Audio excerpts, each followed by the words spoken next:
Yeah. So we're live here watching some guys practice the qualifying loop at area BFE for the fourth round of the Ultra Sim Racing Series, brought to you by RekLes Racing. And co-hosting tonight, we have Matt. You can see he's out there in the desert with his Ultra 4 shirt ready to go, and I need to get one of those.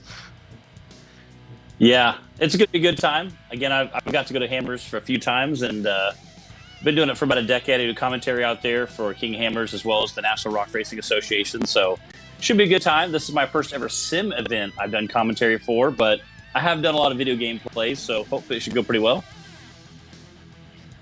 Yeah, I mean, this is just something new that we've started. Ultra 4 Racing came on board as our title sponsor and branched off into Ultra Sim Racing is what we're going to call it. And it's pretty exciting. It's something that's been established for a little while now, but is still kind of in its infancy. Yeah, no, I see a lot of, it was kind of neat watching some of the gameplay, prefacing up to this. You get to see some of the cars, and they look very, very realistic to the actual cars. They break very similar, so it's very, very cool to see. I'm just going to cue some events here. As you can see, as the people load in, they'll just be orange dots, and I'll cue them. Here is Waffles. He's one of the guys running a solid axle car. Sharp-looking UFO car.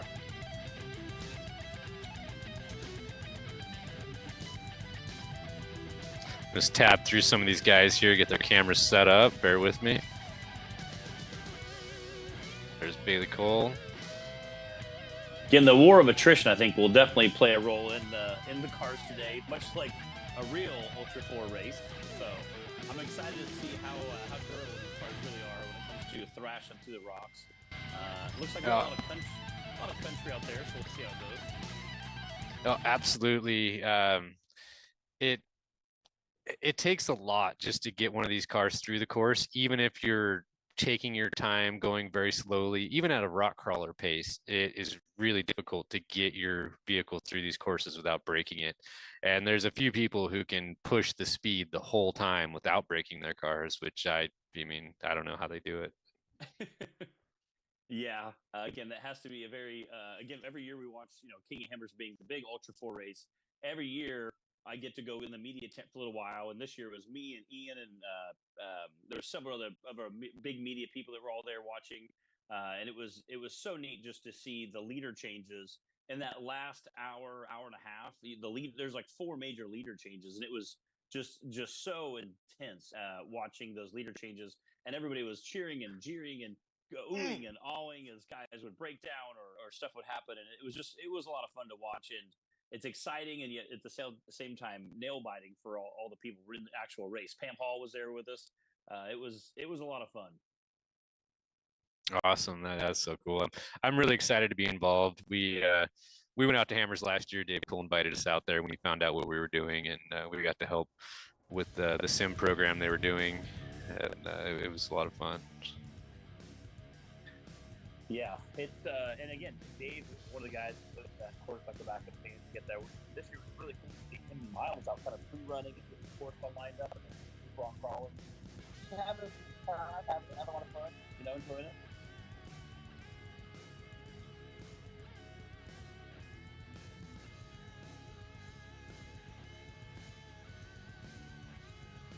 And then something I want to point out is, kind of notice that the cars are bouncing around kind of unnaturally. That's just how we are witnessing it, because it's being processed through 4 different pieces of software before it gets to us. On these guys' individual screens, when they're driving the cars, that is not what they look like. It's actually a very accurate representation of what an off-road vehicle would look like. And if you go to one of our YouTube videos and watch some highlight reels or something, you'll be able to see what these cars actually look like, because this is a very accurate physics model that auto manufacturers actually use for crash testing their cars and engineering them and things like that. Yeah, it is incredible to see how well they handle it. Again, at the PRI show this year, I got to watch a lot of sim racing. It was incredible how meticulous in how detailed some of the cars are compared to what a real car would actually have. So yeah, and if you look at these cars, so Tom at Rough Country Crawling RCC, he is the designer and builder of a lot of these cars, and every little detail on there, down to the nuts, bolts, welds, has to be handmade. To where, I mean, it takes months of him to build these cars, and his workflow is so fluent, and it still takes months, to where it would take most people years to build these.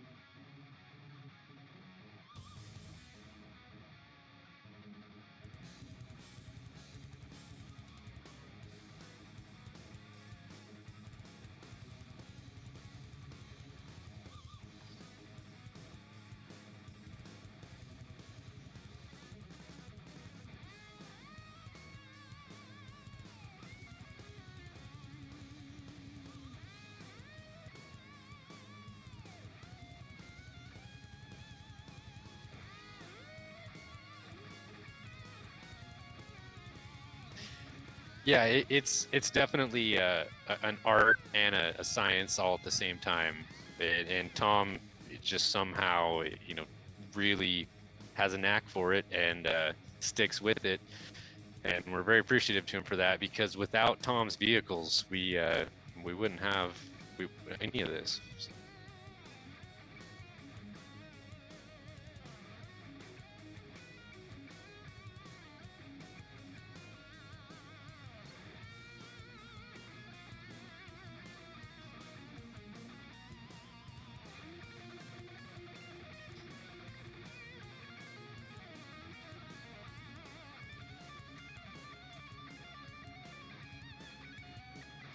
Yeah, it is, and fortunately, we've actually gotten some pretty specific details from the builders of these vehicles. Bomber and UFO they've been kind of on board with us, using their stuff in game, because obviously it's kind of a big deal to be able to use someone's stuff in your game, and we're very fortunate to be able to get permissions for doing all this.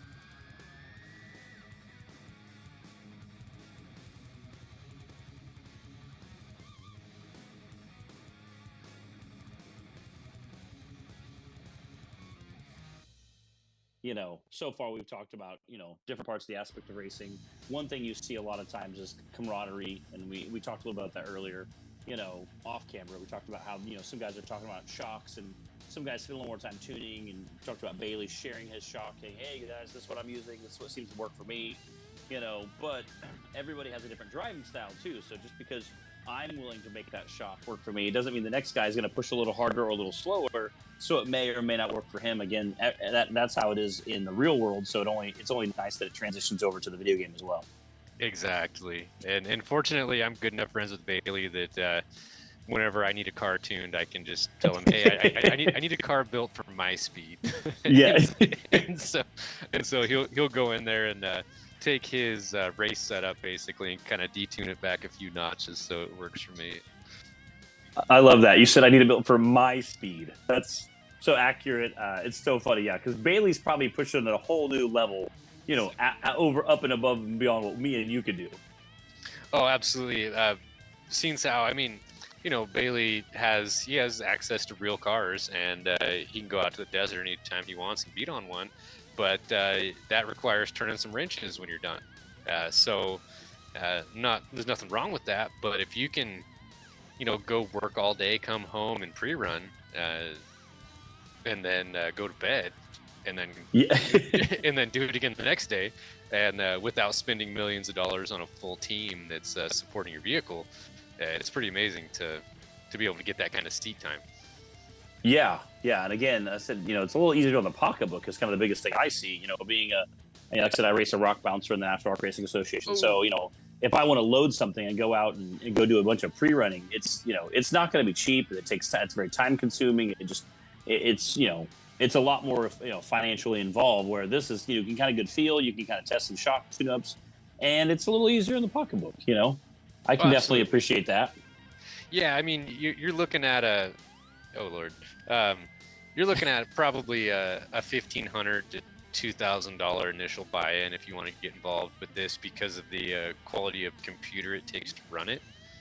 But that's a drop in the bucket compared to trying to build a real car. I mean, you can't get a set of decent tires for that really anymore. Yeah. So.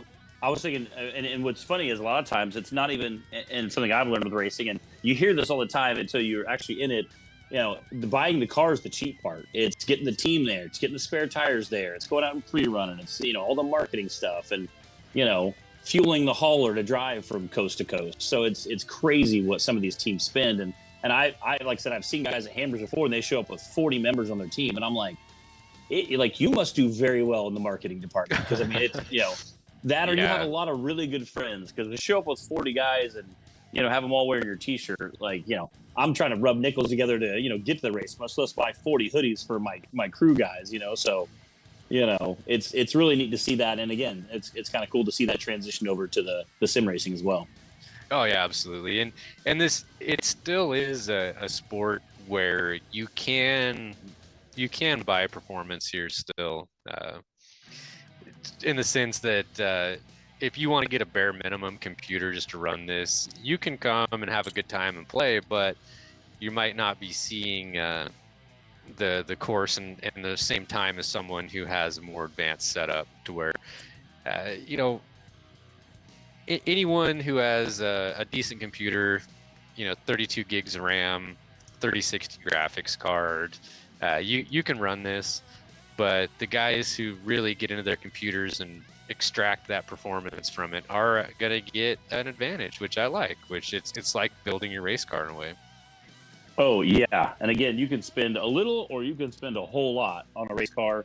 And again, we've seen guys who have high dollar stuff. Again, we were watching Lauren Healy this year as he was winning all of King of Hammers and ended up having a transmission issue. So, you know, just because you have the biggest, baddest, most expensive car in the real world doesn't necessarily mean you're going to win. So, you know, that's something else. Just because you have the baddest sim rig or the coolest chair, or, you know, the fastest processor, doesn't necessarily mean you're going to win. You know, just like in real life. Like I said, I've seen guys, you know, have blow a motor, blow a transmission, or, you know, have a shock issue going into it, and you know, they have some type of issue.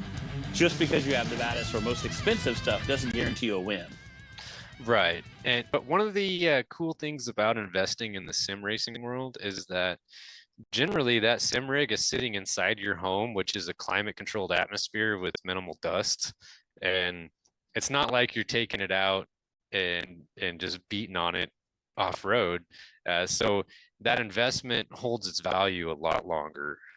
So let's say you spend $5,000 on a sim rig. Well, until that equipment becomes antiquated, which usually takes, you know, computer stuff anywhere from 6 months to 2 years, it's going to hold its value, to where you're not going to have to rebuild it constantly. You make that initial investment and you can just keep on using it. Which again is super awesome. I'm sure you could use your sim computer to do it too, besides just off-road racing. You know, I mean, I'm sure there's some other type of gaming experiences people will do. And like I said, one of the coolest things was, like I said, I got to watch the PRI show this year. They had a whole bunch of sim rigs racing out there, and it was, I'm sure you had to qualify to come there and race, but they had, you know, 30 or 40 of these rigs sitting out there. Guys were racing and seeing with the race gloves on. It was absolutely fascinating. It was right next to the Mickey Thompson booth, and where a rock bouncer was sitting. So I was over there chatting with some friends, and I got to walk over and see them and talk to some people, and they were just some of the most nicest, awesome people, and explain some of the things they do and why they were doing it, and kind of explain what they have at home and how this setup was different than their setup at home. And it was really absolutely fascinating. Oh yeah, for sure. The off-road community is definitely one of the most, I don't want to say like welcoming, but they're very very giving, because they want to support and grow their community. Yeah, it was definitely awesome. And again, like I said, just being able to you know, check it out, watch it, see it all, and, you know, kind of experience it. It was a pretty first class experience over there at the PR show over in Indianapolis. Yeah, that was one of the things that kind of crosses over into this. I don't know what it is about off-road, but it's just maybe it's all the fresh air and that people get out there, but it's usually just a good group of people. Heck yeah. We got some YouTube people tuning in. JB Scale and Graphics. What's up, guys? Appreciate everybody tuning in on our on YouTube. And we'll be trying to read and talk to some of the comics people tuning in as everybody logs in here and gets everything checked in. We get all our cars all loaded. And Yeah, how many races are we going to have tonight? So tonight there's only one race, so it's just the main event. It'll be this will be the first time these guys have seen this race course. They've been to this area and practiced the area, but this is the first time they're going to see the actual route of the course. Okay, kind of like Hammers. You can get out there, you can play, you can check everything out, but you don't know the course until right leading up to it. I know the guys go and pre-run around Thanksgiving time, or last couple of years, guys, I went out between Christmas and New Year's, because there's those 5 or 6 days where nobody's really doing much anyway, and so they'll go out and check it all out and hang out. And there's been a couple teams where they take the haulers out and they kind of go just pre-run, and either a pre-runner or just hop in a UTV, go out and have a good time, have some fun, do some cookouts, and just really get a good feel of the course, and just kind of get things kind of get acclimated with the terrain. And even though they don't know exactly what the course is going to be, there's a good chance you're going to go up and down the same stuff that they've always gone up and down. So, like I said, I know there's a handful of guys that get out there and play with it. Yeah, exactly. Like with our situation here, you might not know exactly what order the trails are going to be ran in or what direction they're going to be ran in, but you know what trails they're going to use. Yeah. And that's one thing that's kind of cool about, like I said, about, Hammers, is you don't know which exactly the order you're going to do them in or which direction you're going to go, but chances are you're doing like the same trails that have been done over and over again, which is, again, why people go out there and rec wheel it. And that's the kind of cool thing about, Hammers specifically, is it's still open. People go out and rec wheel that thing, not just the rest of the year, but even during King of Hammers, unless it's a race day. People are out there wheeling at nighttime, and having a great time, and they get to experience that and really just cherish it all. And it's so cool to see. So it's great that you allow guys to kind of get out and do some pre-running and kind of feel it all out, and kind of get a course mindset. Not exactly, they don't exactly know where they're going, but kind of get a good feel for it. Yeah, and honestly, that's sometimes the best part of it, is going out there and just experiencing the race course before all the traffic's on there, before it gets all torn up. Just go out and run it around, and but you got to keep in mind in the real racing that, okay, this is what the course looks like now, but by the time we get to race day, it's going to be a lot different. And that's something that I've done to these guys a few times, where I'll go through and they'll be pre-running a map all week, and then I'll go through and do a bunch of terrain editing on there that actually alters the the ground, and I try to mimic the use on the track and cut ruts in and tear areas up. And then the day before the race, I'll release that new map. So, you've been pre-running all week long, and then all of a sudden, boom, it's different, which is just another level of realism we're trying to put in it. But we don't do that all the time. It's just something we've done a few times, and I don't think everybody liked that. But hey, it's not supposed to be easy. No, and again, like I said, that's realistic though. I know that you got gullies, you got washouts, you got ruts. There's things that change and a track evolves. Even again, when you see the 4,400 classes, obviously the big cars, so you kind of see it the most with that class. You get a bunch of big cars coming through a corner, real tight corner, hooking it over and over again. You'll have 3-foot ruts in that thing by the end of the afternoon, late in the afternoon. So, and that drastically changes how you come into a corner or how you leave a corner. So, just because there's some modifying, that doesn't mean it's not exactly how it is in the real world. So I think that helps make it a little more realistic for racers too. Go, hey, that's not what we practice. Yeah, but what you practice at Hammers and what you practice, or even like during, like I said, early Ultra 4 raced at Badlands in Attica, Indiana. I was there and did a bunch of pre-running with a buddy, and what he pre-ran and what they raced, like, because it had a bunch of rain, it's a mud, what they pre-ran was not exactly what they raced. So things can evolve, weather can change. We talked a little bit about, you said you sometimes do night races, the old daytime fading into night, and again, I talk about Hammers a lot. KOH, you have the light bar. Sometimes if you have a bad day early in the day, you might be strapping that light bar or using that light bar later in the day. which definitely changes things drastically. So it definitely evolves the race play as well. Oh, for sure. It's and we always like to keep these guys on their toes, because if we don't change it up, they'll get bored. You Yeah. know, it's when I kind of say all the time jokingly that this racing isn't supposed to be fun. It's supposed to be hard, Yes. and that's what they like. I mean, if you want to have fun, go play Mario Kart. You know, this is hard. You know, you gotta want to be here. Yeah, so but you know, we have a pretty diehard crew that's growing. You know, every week we get a few new faces, and not too many people disappearing. So it's every once in a while there's someone that just says, you know, I don't have the time for this. It takes too much. But most people are just still really ecstatic that there is an Ultra 4 simulator that shouldn't even exist for at least another 10 years, but somehow we've managed to patch one together. It's a little clunky, but the fact that it exists, I think everyone is pretty patient and bearing with us. Yeah, no, it's incredible. Like you said, it's Mario Kart. You just can hop in it, and the computer kind of does the work. We're here. You can see guys going out and testing, going out and tuning, going learning the course. And again with the top racers, the premier racers that race at something like KOH, the guys that pre-run have those shocks dialed in and that know the course. They can make their landmarks, and that way they know going in, hey, we got a turn, we got a hard right here, we got a sweeping left, or hey, slow up, check up. There's some some G outs here. Those things definitely come into play. Not just having the best product, but also having your product be super dialed in, as well as knowing the course. Those two things can drastically improve you on race day.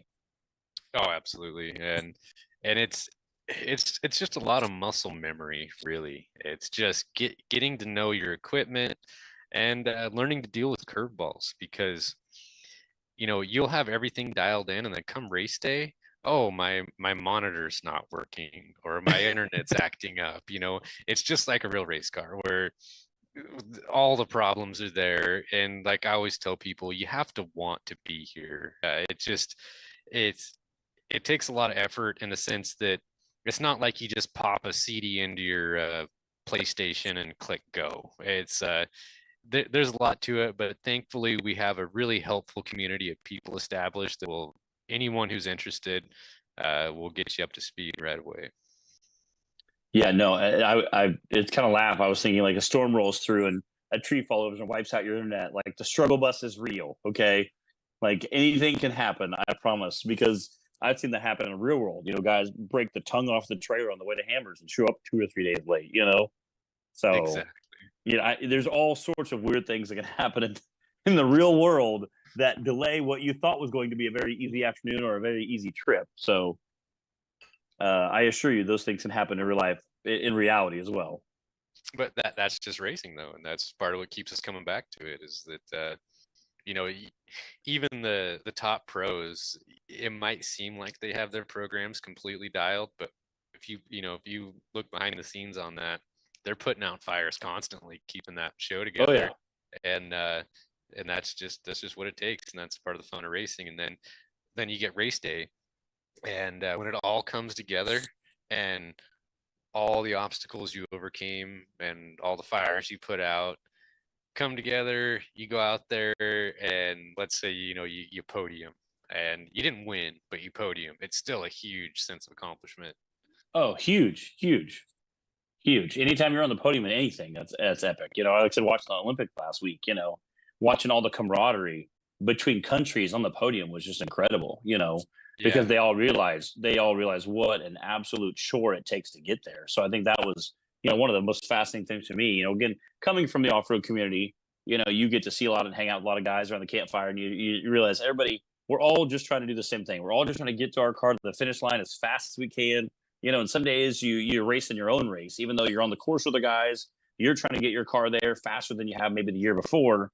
And even if you don't end up on the podium, or you take third instead of first, but your time was way faster than you ever raced before, you feel really good about it. And other times you could have won, and I've seen guys on that had won, big races, and they're frustrated because they're like, man, I missed time over here, I messed up this, and my team had to work hard to put the car back together. So I think a lot of guys try to focus on whatever their event and competing in their own event. So it was, again, like I said, seeing the Olympics just happen was kind of neat. So you get to see the guys competing and all these different events, and the camaraderie of, we all are doing our very best to work as hard as we can to get to where we want to be. So once we do finally kind of make it, we all kind of, rejoice together. And that's really awesome to see.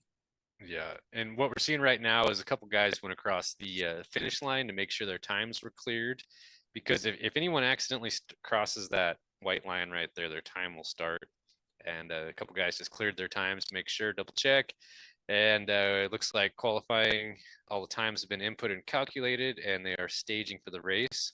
Looks like Bailey took pole, which is awesome.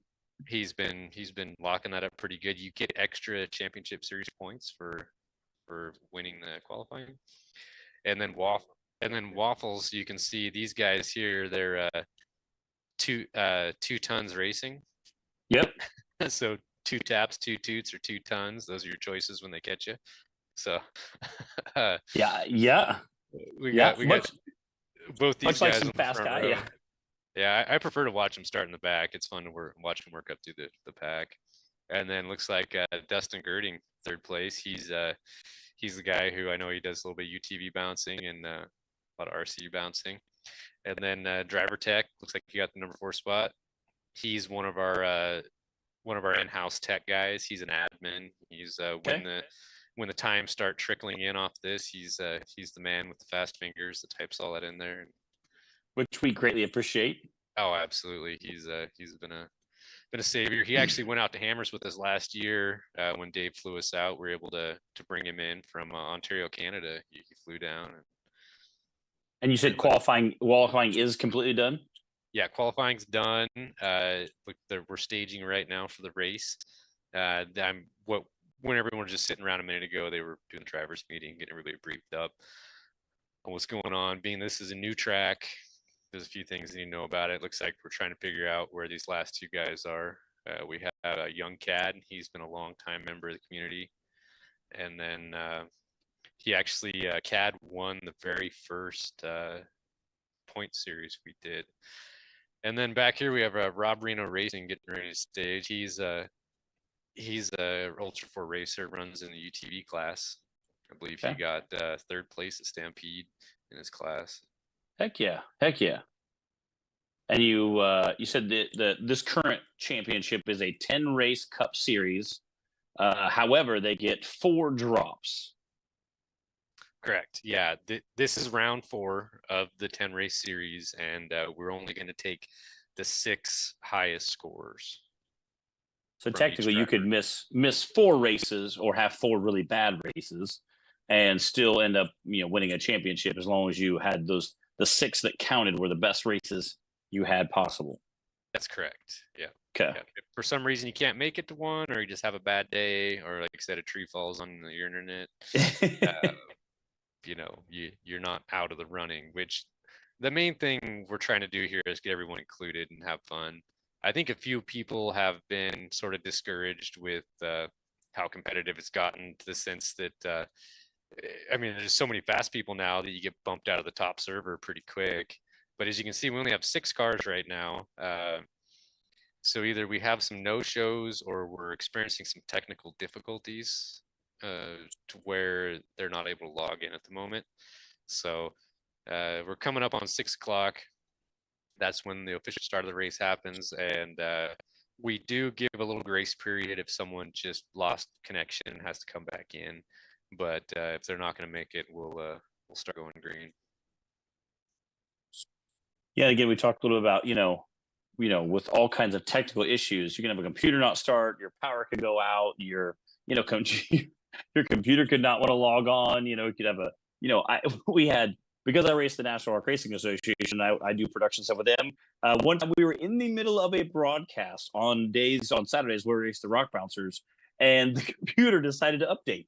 It was like, oh, your updates are being processed now. And it's like powers down and starts doing like a 27-minute update. And it was hilarious, and at the same time really also not funny. So it is kind of amusing to know that that I heard years ago that the devil lives in technology. So it was kind of amusing just to think about that this entire massive production got shut down because the computer decided to update. So it looks like we're going green. That's That's gonna be a wrap. Bailey's gonna get the jump on Waffles off the line. That bomber has a little bit more power than this other car, the Unlimited Solid Axle.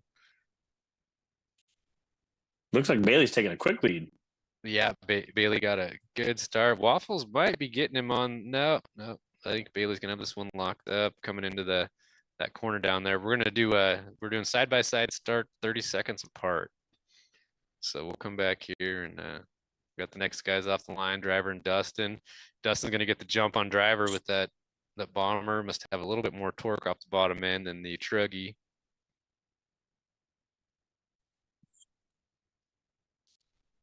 I like how they start off with this kind of road course here before they cut into the woods. That's, again, KOH is very similar. The first 20 miles roughly is usually desert. And again, it kind of quickly helps weed out some of the stronger racers versus some of the weaker racers. Kind of puts a little distance between them. You can see where shock tuning and obviously horsepower really comes into play. So that kind of very similar. And then to some of the big races that they do. And we got two UFOs side by side, but it looks like Rob got the jump on Cad. Looks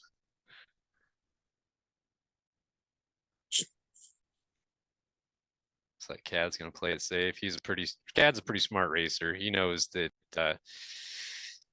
you click that you click that reset button one time on course, that's 8 minutes. I mean, you can hang in someone's dust for a long time versus taking an 8-minute repair by pushing a little bit too early, too hard.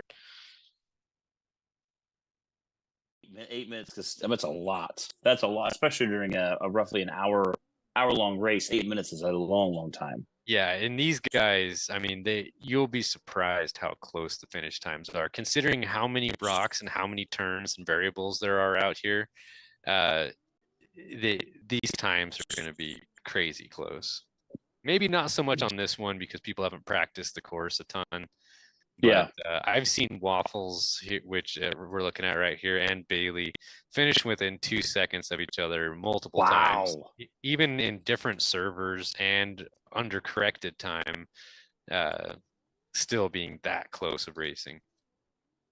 And these little tiny rocks you see on the ground that they're going over right now, those things will eat your tires up. And so these guys are actually flying through here to where myself personally, I would be tiptoeing quite a bit, and they are not wasting any time. So we don't have the ability to do a tire change. What happens if you have a flat tire is you either need to limp it to a pit and reset your entire vehicle, or reset your entire vehicle alongside the trail. That's just not in the cards at the moment with this platform we're using to have individual tire change. But I can see it being something in the future as time goes on.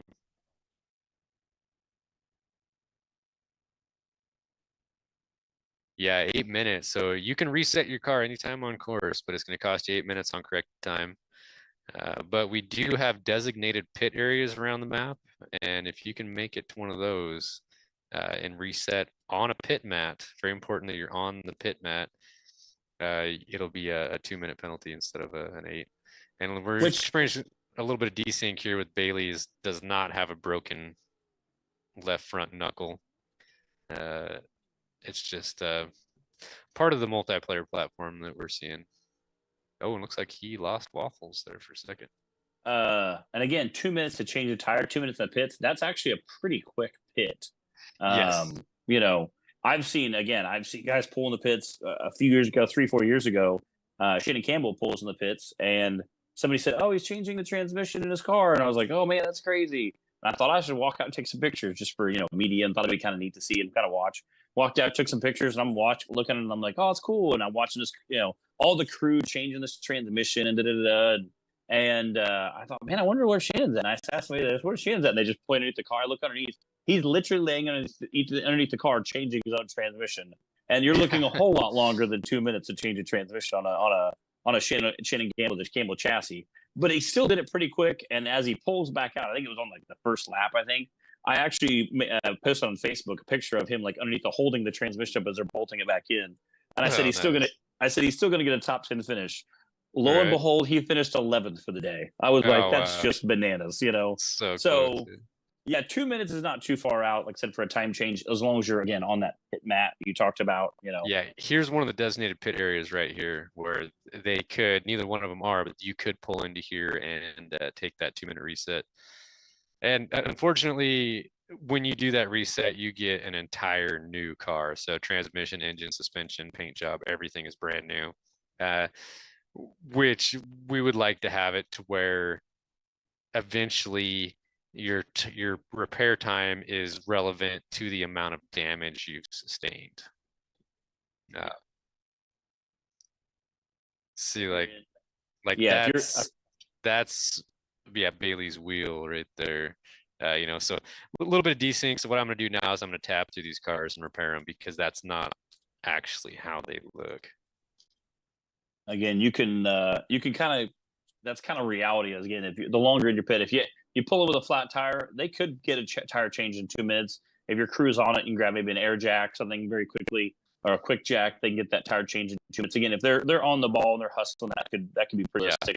But you're not putting a new motor in a car, changing a transmission, you know, fueling up, you know, all in 2 minutes. I've been in remote pit 1, and I've seen some guys top off fuel and change a tire in, you know, from 2 to 3 minutes. But even anything less than 5, you're definitely moving. Yeah, absolutely. I mean, it takes a lot of coordination and practice to pull that off. They look like they're flying through this rough rock section. Yeah, and so on their screen, their tires are much more connected to the ground, to where it kind of looks like they're on moon gravity a little bit there.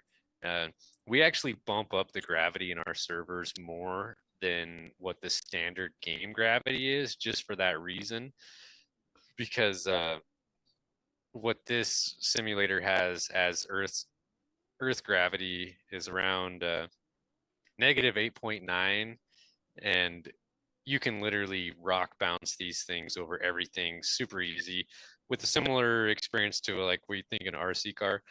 So Yeah. we crank our gravity up to 12. Okay. And some, you know, we get some mixed feedback on that, but I feel like it makes the vehicles stick to the ground much more like a real car would. Yeah. But then, like, once again, like I say, we're not seeing that. We're seeing what's called desync. But when we like on the multi-view, when you're looking at the smaller views there, that is their actual feed. And so you're seeing what the racer is seeing on those. Okay. So Yeah, like that right Jegs. now, yeah, that's what Bailey's car actually looks like on course, not what you're seeing on the main feed with the tires floating off the ground and stuff. Yeah, no, it looks like that they're making quick work of that. Those rock sections again. You kind of backing up and bumping a little bit. That's what you're going to be doing in real life, kind of keeping the momentum rolling Yeah. up, and you're able to pull through there. So Yeah, and these top drivers are achieving kind of equivalent to Baja flow, where I mean they're turning nasty terrain into something that they're actually linking together without backups, without pauses, which is very, very hard to do. Oh, and looks like we got a little action going here with so driver in that Truggy, which the Truggy is a custom vehicle, doesn't actually exist in real life, based off a desert racing car, but turned Ultra 4. It looks like he caught up to the second place qualifier, Dustin Girding. do you see a lot of passing in the sim racing? Absolutely, there is a ton of passing. With the 30-second stagger, I mean, one mistake can easily cost you 30 seconds on these maps. On the last one, we had Goose, who I believe he should be in the server today, but he is not. He must have been having some technical difficulties.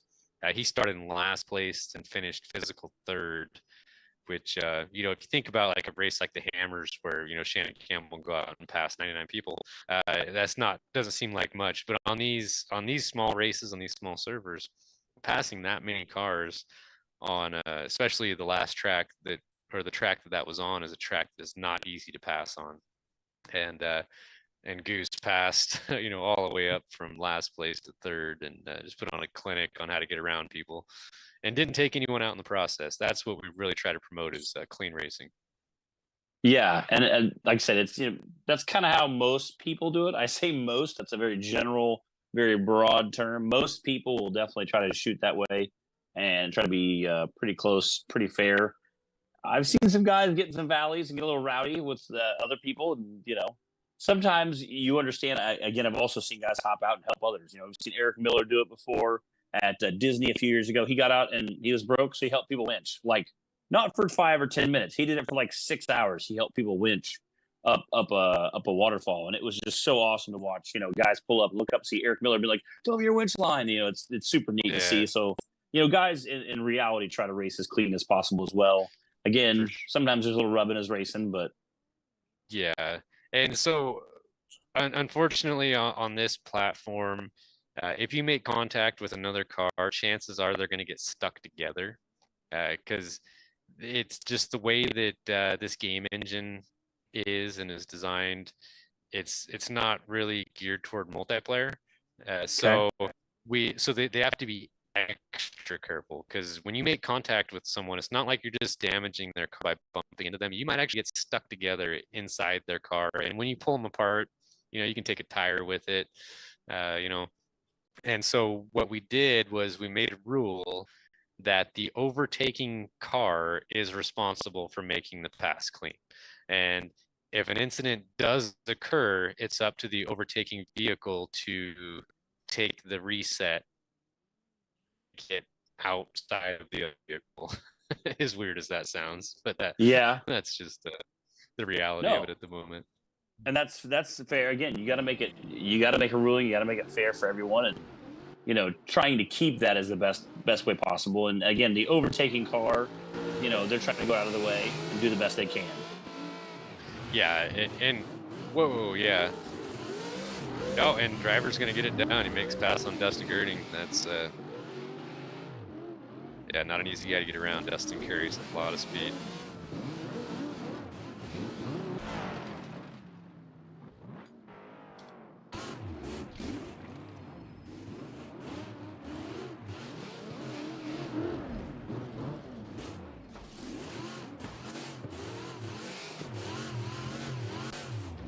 But there is corrected time in this. We're not racing for a physical position, so it's everyone's race, and as fun as it is to pass people and be the first car on course, you still gotta keep that car together. Which, again, that is reality as well. Absolutely, and that's our goal with all of this, is to make it as real as possible. Because why not? I mean, there's a million video games out there. We want to make the closest thing to a simulator as possible.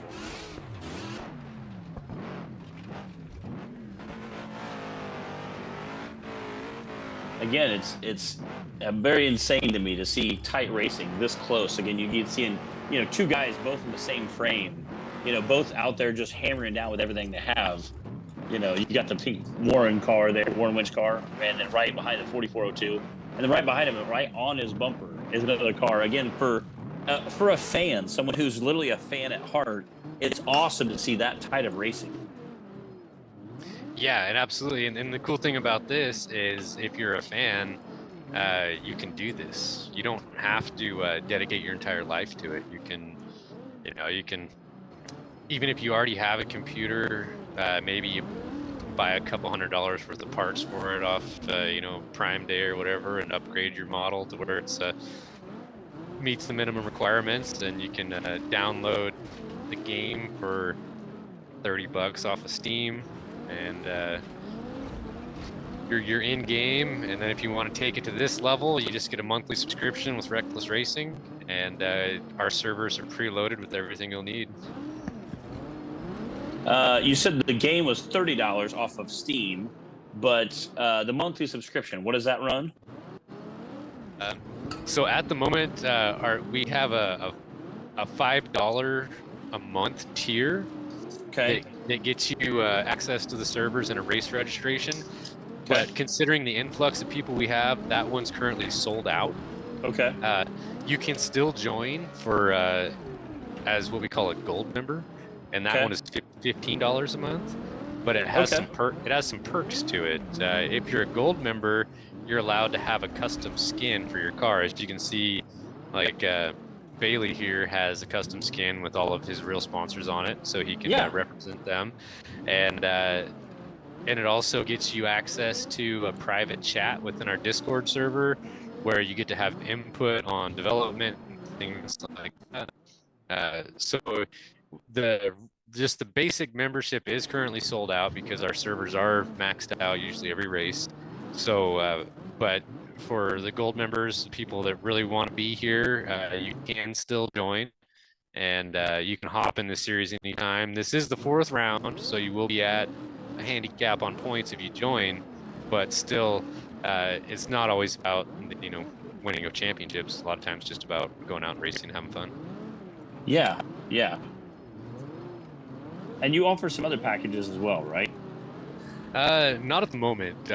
We're currently working on revamping our system and maybe moving to a different subscription platform. We're currently on Patreon. But it's kind of complicated the way that you have to go to a couple different places to sign up. So we're gonna try to consolidate that all into one place here pretty soon. Okay. I was playing around on the website a little bit. Something like that. Kind of checking it all out.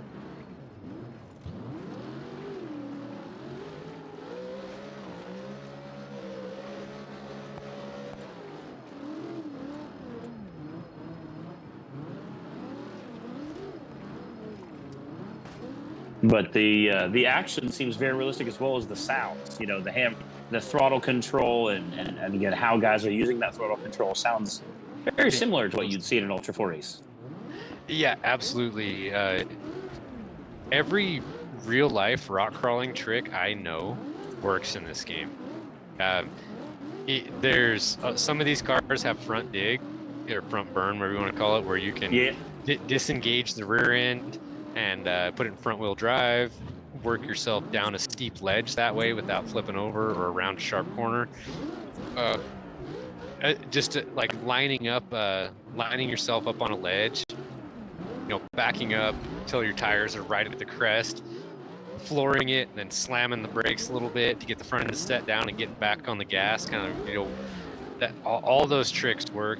You can actually, if your front bumper's up against a rock, you can wind your steering wheel one way, give it some gas, and slide the back end over, kind of like rear steer with a solid rear axle car.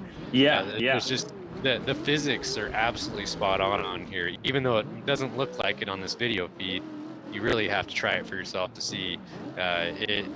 It's unbelievable how, like I said, literally every trick I know for rock crawling, which I've been doing it for a long time, actually works in this sim.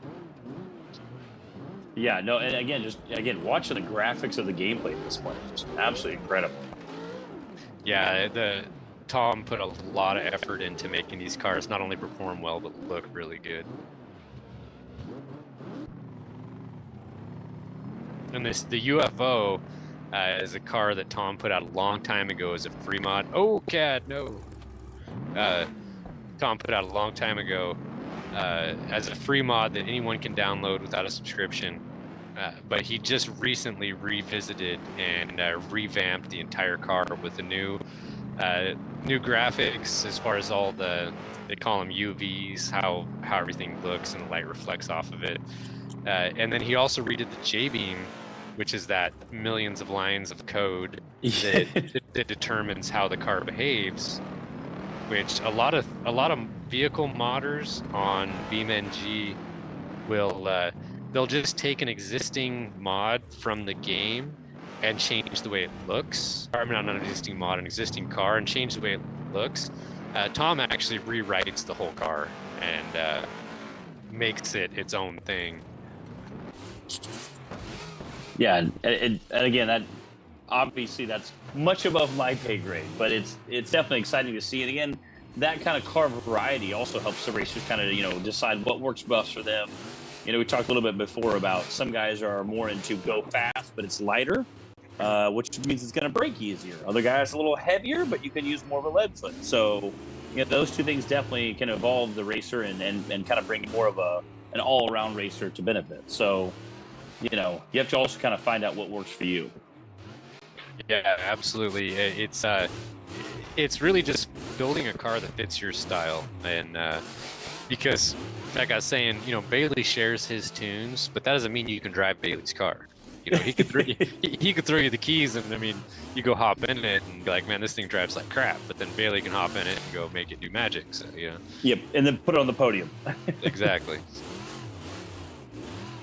And there's also a lot more to this than just Ultra 4 racing. So Tom builds a lot of rock crawlers too. So right now he's working on a 2-seat Jesse Haynes comp buggy or trail buggy style chassis with portal axles on it. Yeah, he already has the Jesse Haynes rear engine moon buggy with rear steer in game, and also another rear engine rear steer rock buggy, and then has things like a Suzuki Samurai that he built with ridiculous detail that goes all the way from a stock configuration up to like a trail, 4-link trail buggy and stuff. And a lot of guys after the race just like to go out and trail wheel and goof off and stuff. It's once the broadcast is over and the racing is done, that's usually about half the night. After that, it's what we call hear me out, and usually someone comes up with, okay, we're gonna race this track with this car. And it's always something ridiculous where it's like, we're gonna run the hardest track here with a stock Samurai or Yes, which again, seeing a bunch of hardcore racers and a bunch of stock Samurais would be probably one of the best things ever. Oh, it's great. And yeah, it's more of the beer league hour of it, where people are just out goofing off, having a good time and sending it. Like, some of these top racers, they send it all race long. I don't know how they do it, but where myself, back when I used to run these races, I was very conservative, and I would, run first-person view. So I would check up over the blind crest. I wouldn't trust what's on the other side. And but like Bailey, he's running first-person view, or maybe he's in third right now, probably. Because he's not familiar with this track at all. But on the courses he's familiar with, he runs first-person view and sends it at a pace that he must know what's on the other side of everything. Yeah, and you can tell the guys. It's so funny how some of the sim characteristics mimic reality. It's so funny because the guys that get out there and pre-run and know that course usually will be slightly ahead. Again, they can kind of feel it out, and knowing the course also makes it a lot easier on the car, which helps save that car later in the day. And I've seen Terry Madden talk about that before. There was a time they were at Badlands one time years ago. I think he was co-driving for Bailey Campbell, and she was when there was a bunch of cars blowing by him, and he said, "Just hold on, we'll run our race." And he's like, Matt, I knew we could push harder and beat these guys. But I kept being like, let's run our race. And he said, well, I knew we'd see him. Second lap, third lap, we'd start picking all these guys off. And sure enough, he said that's exactly what happened. And they started picking them off one by one because guys were pushing so hard, they're breaking knuckles, they're breaking C's. You're going around that tight woods course and you catch a tree, it breaks a tie rod. Now you're out, or you're going to limp the car to a pit, which is going to slow you way, way down, And again, they can reset on course for 8 minutes, but I promise you, it's getting a real car. It would take you way longer than 8 minutes to limp back to the pit, especially if you're way out there. Especially on like a tight woods course like the Teardown in Tennessee or Rush Off-Road Park, Badlands Off-Road Park, depending on where you're at. It would take you way longer than 8 minutes to limp back to the pit to change a tie rod. And once you get back there, then you have at least 8 minutes to change that tie rod. So, seeing some of those things in reality, you can push the car harder, but it could end up costing you big time. So yeah, for sure. And that's where we have a lot of people that say, the reset time should be longer, and we actually extended it from 5 minutes to 8 minutes, just because it should be. You're getting a brand new car. And until we can actually get into the code and get, oh, there's Cad's working trying to get that square edge. You can see where that engine belly pan's hanging up on it. Yeah. Until we can actually get all the information and get some pretty serious lines of custom code, this is how it's going to be. But we would really like to have it to the point where, okay, so you have a flat tire, so it's in your best interest to just get to pits without doing any more damage to your car to change that flat. Yeah. To where now it's like, okay, I have a flat tire, I'm just going to send it, because when I get to the pits, I'm going to get a whole new car. So that's something that I'm expecting to see in years to come. And fortunately, the manufacturers of this game, BeamNG, are on board and working with us at the moment. So I see a lot of good things to come down the line. Yeah, and I think that's awesome that you can make the game be as realistic as possible. And again, I think that, you know, even the sim racers, I think, would enjoy that, because it gives you more of a realistic feel. Even though it may not be as easy, it's what reality would kind of mimic. So you see a lot more of that, you know, with the sim style racing. These guys are absolutely just hammering on the ledges, and that square ledge you were talking about a minute ago. They're, you know, seeing some of these guys get hung up on there. It's so funny because that's exactly, they start off kind of mimicking slow and taking their time and trying to work over it, and then you get mad, you back up, and you're just hammering down on it. It's so funny because that's exactly what happens in real life. Guys try, and then they just get mad, start dropping the hammer, you know, doing neutral drops. Oh yeah, absolutely. And so we just saw Rob Reno go to one of the pit areas we have where it actually takes you ways off the course to get to the pit, and you come back into the course.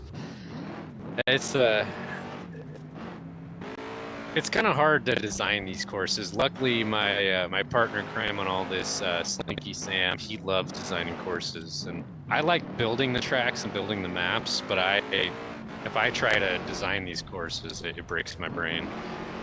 To get the flow and all these lines to link together is quite the task. Yeah, again, that's way above my pay grade. Can you see that new cars respawning there? Again, a 2-minute cost. I think that could definitely set you way apart if you have a car that's heavily damaged. That 2-minute time penalty is definitely going to pay off in the long run. Oh, but then what usually happens is, as soon as you go and repair your car, you go back out and break it instantly. It just seems to happen every time. Yeah, we've all been there. Yeah. What's up, Off-Road Addiction TV? Yeah, sim setup's pretty sweet. Like I said, it's a good time. What's up, Dark Lord? Lone Macintosh, Tory Metal. Fun Boys said, let's see the 170 race. Are we going to see a 170 youth class racing this anytime soon? 170 youth class. I don't know exactly what that is, but we are looking at branching out into some other classes in the future, including UTV. So the Ultra 4 and the National Rock Racing Association both have a youth class that's, you know, 12 and under, and they race 170 or it's 170 cc or 200 cc, basically the same thing. It's a 200 cc razor. They basically go out and race in a small course. Usually it's very youth friendly, and our racers range anywhere from 3 to up to 12 years old. And so the 170 is more of just a youth class for youth racers. They're very, I compare them to like a 5-horse Briggs and Strat. It's a very budget friendly and a very, they're very, very similar in chassis design. They're very similar in horsepower design. Very similar in a lot of ways. It's a very competitive class because you're essentially all racing the same thing. Okay, so we're probably not going to see anything exactly like that anytime soon, but we do occasionally have what we call a spec race, where we'll pick one car, and that's what everybody has to run. And that'll be something you'll see in our single events after this championship series is over, where we'll pick a car of the week. Usually if there's a new car that comes out, we'll have a spec race with that, which sort of breaks the ice on that car to get people to really work on tunes for it. And so that is something that could be coming up. We're talking about having maybe a little bit of a pro-am setup to where you have the pro class and an amateur class that way. Yeah. You know, because if you don't spend, I'm just gonna throw out a pretty small number of like 100 hours a month on this, you're not gonna be competitive in the pro class. Yeah. But we understand that not many people have the luxury of spending that much time on a simulator, so we're trying to cater to them in a way that will put them in a competitive bracket of their own. How to segregate that, we're not quite sure yet, but it is something that we are looking at. And you're saying 100 hours a month? Yeah. Oh, I mean, yeah, these guys are on here, I mean, all the time, it seems like, hours and hours every day.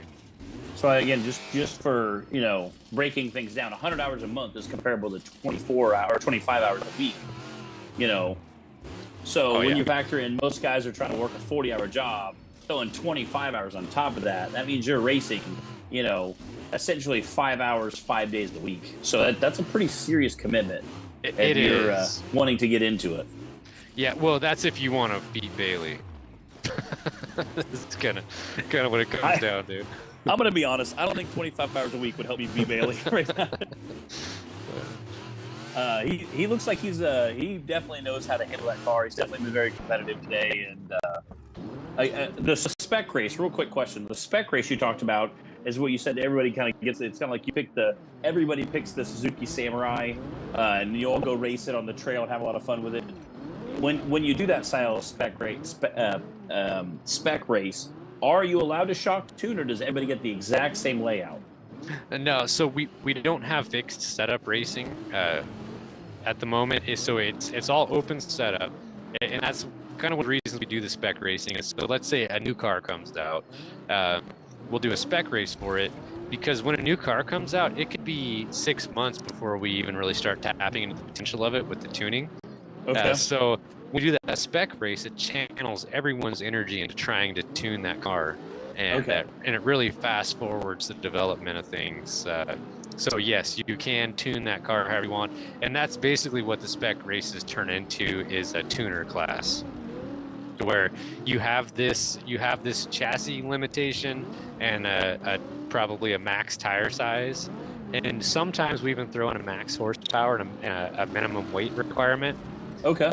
So for the spec races, because you can do some pretty dumb stuff to get extra horsepower on here and to cut weight, and so we try to discourage that as much as possible. So we'll put we'll say you got to run this chassis, this max tire size, this is going to be the max horsepower and the minimum weight, and then you get a week to tune your car for that race. Okay. Yeah. Because I'm sure there are guys out there that definitely push those borders to really get crazy with it. Yeah, and we learned that early on with one of our longtime members. He's one of our admins and marshals. He's like, I'm just gonna see how stupid I can make this car. Yeah. And he ended up cutting like, I want to say like 2,500 pounds off of a car, and then boosting the horsepower like 300 horse beyond what we thought was, realistic. And that car literally broke every record on every track instantly. Yeah. and so that was when we started, I hate to make rules, but that was when we had to start adding some rules. Yeah. And again, in reality, that car probably should have everything. Axle shafts, drive shafts, U-joints, transmissions, depending on what motor and transfer case, you probably wouldn't break those, but you would break, transmission, axle shafts, drive shafts, U-joints. Yeah, exactly. And even ring and pinions. And it was missing some essential components. Like a roll cage or what? Well, like exhaust manifolds, So that's where we had to make some rules to say all vehicles must have all essential components on them for, that they would normally need to function, and including a spare tire. So you have to run a spare tire and a winch, which those are both removable items that you could take off, but we require that you keep them on. So everyone must run a spare tire and a winch. Yes, even on we have short course races sometimes. Like we have a really nice Glen Helen track. Yeah. And even on Glen Helen, you are required to run a spare tire and a winch, just for simplicity of class rules across the board. Okay. I know a lot of guys in reality change their setups, and obviously you're taking all the extra fuel out, you're taking all the extra spare oil out, you're taking your gallon jug of water. You know, you're trying to strip that car down as light as you possibly can. You can do that. You can change your tune. You can remove all unessential items from your vehicle. But with the exception of a winch and a spare tire, you have to leave on. Yeah. You can remove window nets. A lot of the guys who run first-person view, like we're looking at Cad right here, he's a first-person view racer. He took his window nets off, which really helps visibility. And seeing how it is so hard to drive first-person view on a simulator, especially one with this type of train detail, we allow that. You know, because we're trying to make it as realistic as possible, but seeing how safety is not a real concern here, you can take your window nets off. Yeah, which is that's pretty cool. You know, that you say, hey, you know what? In a real car, you could move those window nets a little farther back. You know, or you could run, like in our series, we have the option. We can run window nets, or we can run wrist restraints. I'm not a fan of the wrist restraints. I prefer window nets just because I move mine back a little bit so I get the visibility, and I know my hands are free in case I need to shut something off or turn something on, or I want to do something else in the car. You know, we have rear steer, so we're on a rear steer. You're shifting gears, you hung up on something. I like having my hands a little more free, so I like just the window nets. But you know, so it depends on what personal preference kind of comes into play. So I think some guys would like having that window net off there and have a little more visibility is great. And again, with this, it's not necessarily a safety issue. So yeah, that's interesting. I haven't heard of that. I absolutely hate window nets because I'm an old school trail wheeler. Mostly, I've been trail wheeling since I was a little kid. You know, in the passenger seat, and now I have my own rig. And I'm one of those guys that I actually like to stick my head out the window. You know, when I'm trying to look at a line, but not in a racing environment, obviously. But just when I'm wheeling. Yeah, I agree with you. I grew up on the old Ford and old Chevy, and we had our hand out the door, and we're 2/3 of our bodies leaning out to make sure we're clearing whatever we're trying to rub our tires against. But in like the bouncer, I'm in a full containment seat. You know, you got hips and chest and shoulders and head, and we got wraparound harnesses and a Hans device, and I'm in a fighter harness. So I mean, it's more like a fighter pilot type mentality. So I'm not even if I'm in my bouncer, I'm not even close to leaning out the door for something. So but I do have some early Broncos we take out and we wheel pretty frequently. So I got to experience that a little bit when we went down to Johnson Valley with Bailey. Took us down there and gave us an ultra tour a while back, and he put us in some off-road cars, and we got to go out and get some speed in the desert. And if you're not strapped into that vehicle, as tight as you can possibly be, you can't control it. You really can't. You can't keep your feet on the pedals. You know what I mean? Like you got to be strapped in so tight to those things just to stay connected with them. Yeah, and again, you're trying to, I always tell people, they're like, man, I bet you get hurt racing when you're bouncing around. I'm like, no, I feel the tighter I am, I mean, I like try to blow all the oxygen out of my body and run my ratchet down my seat, my harness. I want to be as secure as humanly possible because I feel comfortable that way. It makes you feel safe and secure, and you're strapped in, and then you can throw your shifter or work your rear steer or use your steering wheel, or your pedals are a little more secure. And and we obviously are doing rock bouncing. We're bouncing around, but Ultra 4 guys, when they're on the rocks, it's the same thing. You're getting tossed side to side, forward, backward. We watched them earlier, but they were trying to clear that ledge on here. Those guys, you're going forward, and all of a sudden you go from super fast forward to a complete stop. You had better be ready for that. You better be bolted in. So, the safety gear really goes a long way. And, I'm very thankful that our rules, as well as Ultra 4, they really, really push the boundaries of safety. And that's a good thing about safety standards in general. Most series nowadays are all starting to talk to each other and find out what works and what doesn't work. So safety standards across the board for pretty much any style of racing have all become pretty uniform as far as safety standards go. So, and like I said, it just helps you feel a little more secure in the car, and it helps you control it a little bit better as well. Yeah, for sure. That's something being a trail wheeling background and a competition rock crawler, I haven't really experienced the G-forces that you get in these cars. It's unbelievable. Yeah. What was your high horsepower numbers in your rock crawler?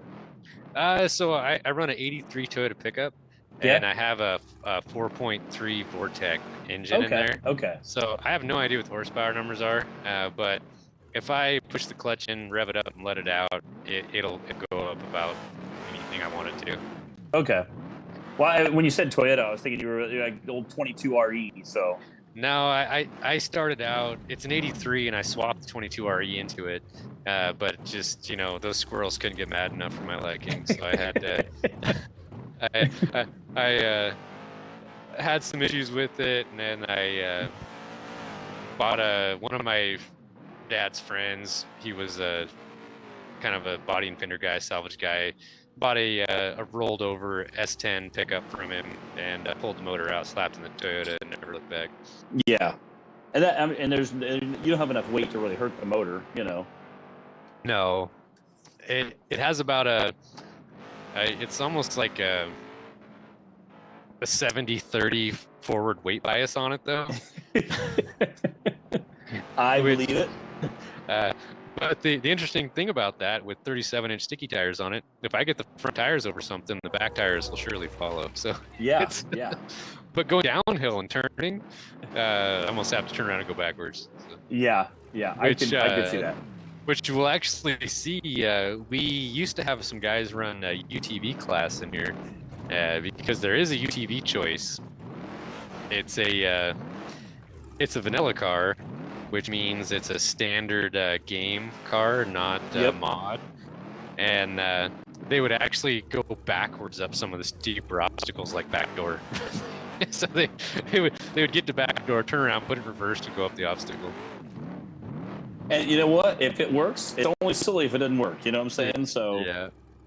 And so we have Rob Reno's coming into the rough country bridge trail here. So this trail on lap 3 is something that a lot of people were pre-running a lot, and they didn't know what direction it was going to be ran in, so they were running it in both directions. But this is an extremely technical section where you can see Bailey, even in that solid axle bomber, is kind of struggling with this little ledge right here. Yeah, that's a steep, big ledge. Yeah, and this is only half the battle here. This section continues on up into this upper part that it's kind of the gift that keeps on giving, and that's not even the end of it. It still keeps going up over here. Wow, that's a steep climb. Yeah, this is a really popular section among the trail wheelers on this map, that they really like to just come out, and we've spent hours and hours and hours trail wheeling this section, to where you can actually hit I believe it's F on your keyboard and get out as a little snowman figure. And so we'll have a group of people get to one of these obstacles and try to go up it, and everybody hops out of their cars and kind of watches them and spots them up it, and then wait till everybody gets to the top, and then continue on. But in this particular race format, it's going to be really hard to be patient and channel your inner rock crawler to choose the right line to get up this stuff. Looks like Rob's doing a pretty good job in that UFO. I can hear that wide open throttle rip there. Yeah. Unfortunately, we don't have tire thermals in this game yet, so like in real life, you just kind of wait till your tires get hot. But we don't have that yet. I have a feeling it'll be something we might see within the next couple years, but not something quite yet. Again, watching some of these ledges, you definitely in a real car would want to make sure you have your line picked out, because that's a long way to fall if you have a bad line.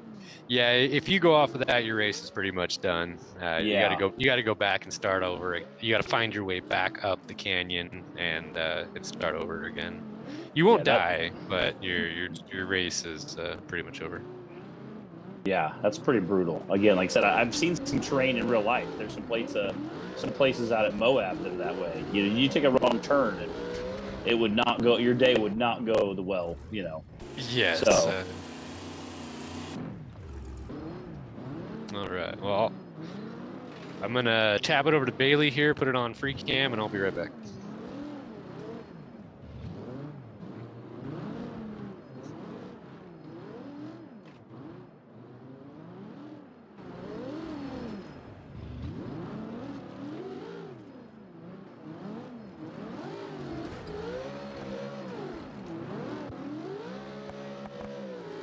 Again, definitely letting those horsepower sing.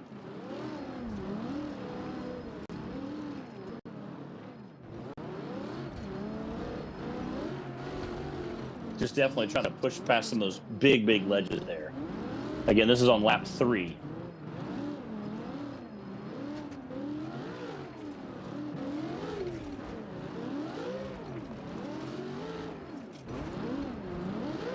Getting those sticky tires hot was definitely crucial. Getting them warmed up, obviously, if you're in the hot sun, you're going to have nice hot tires if you're ripping this hard, pushing the car hard. Definitely using a lot of fuel as well. So watching those big wheel speed can help move the car along a little faster and definitely, hopefully, get some good traction.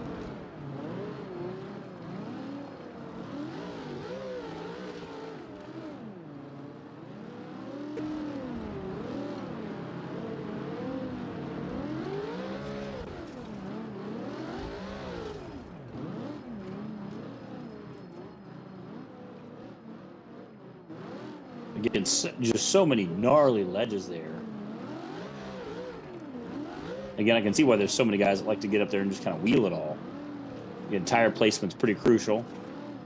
And if you're crawling it, you can get out and have a spotter. But during a race, you're pushing as hard and as fast as you can be.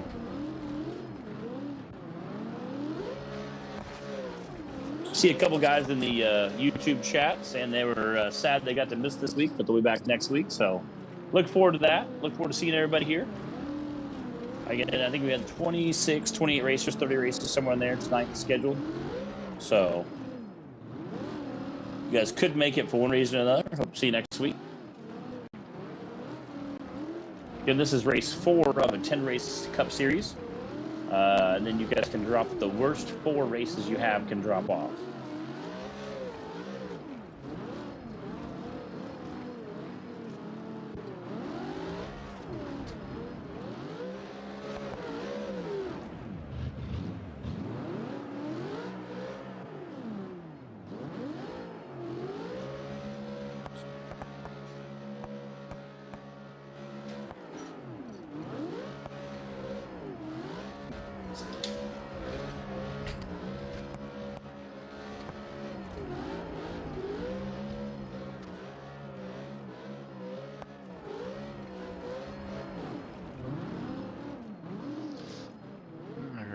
How we doing? Definitely using some wheel speed. It looks like Dustin's working his way up that bridge trail. I like how the motors really wind out, because again, these are, if you listen to some of the high horsepower cars, the motors wind out very similar to the gameplay. Yeah, that's something that they've been kind of messing around with, is the engine noises on here. We don't have a ton of good resources for that, so if anyone is in the audio business and knows how to capture those, that is something that we are looking to upgrade. Even though they are pretty decent, I feel like when you look at the realism of the vehicles, the sound is still kind of lacking. The UFO sounds pretty dang good, but some of the other ones, just they're not quite there yet. But that's something that hasn't had a ton of resources pumped into it yet, so there's lots of room for improvement.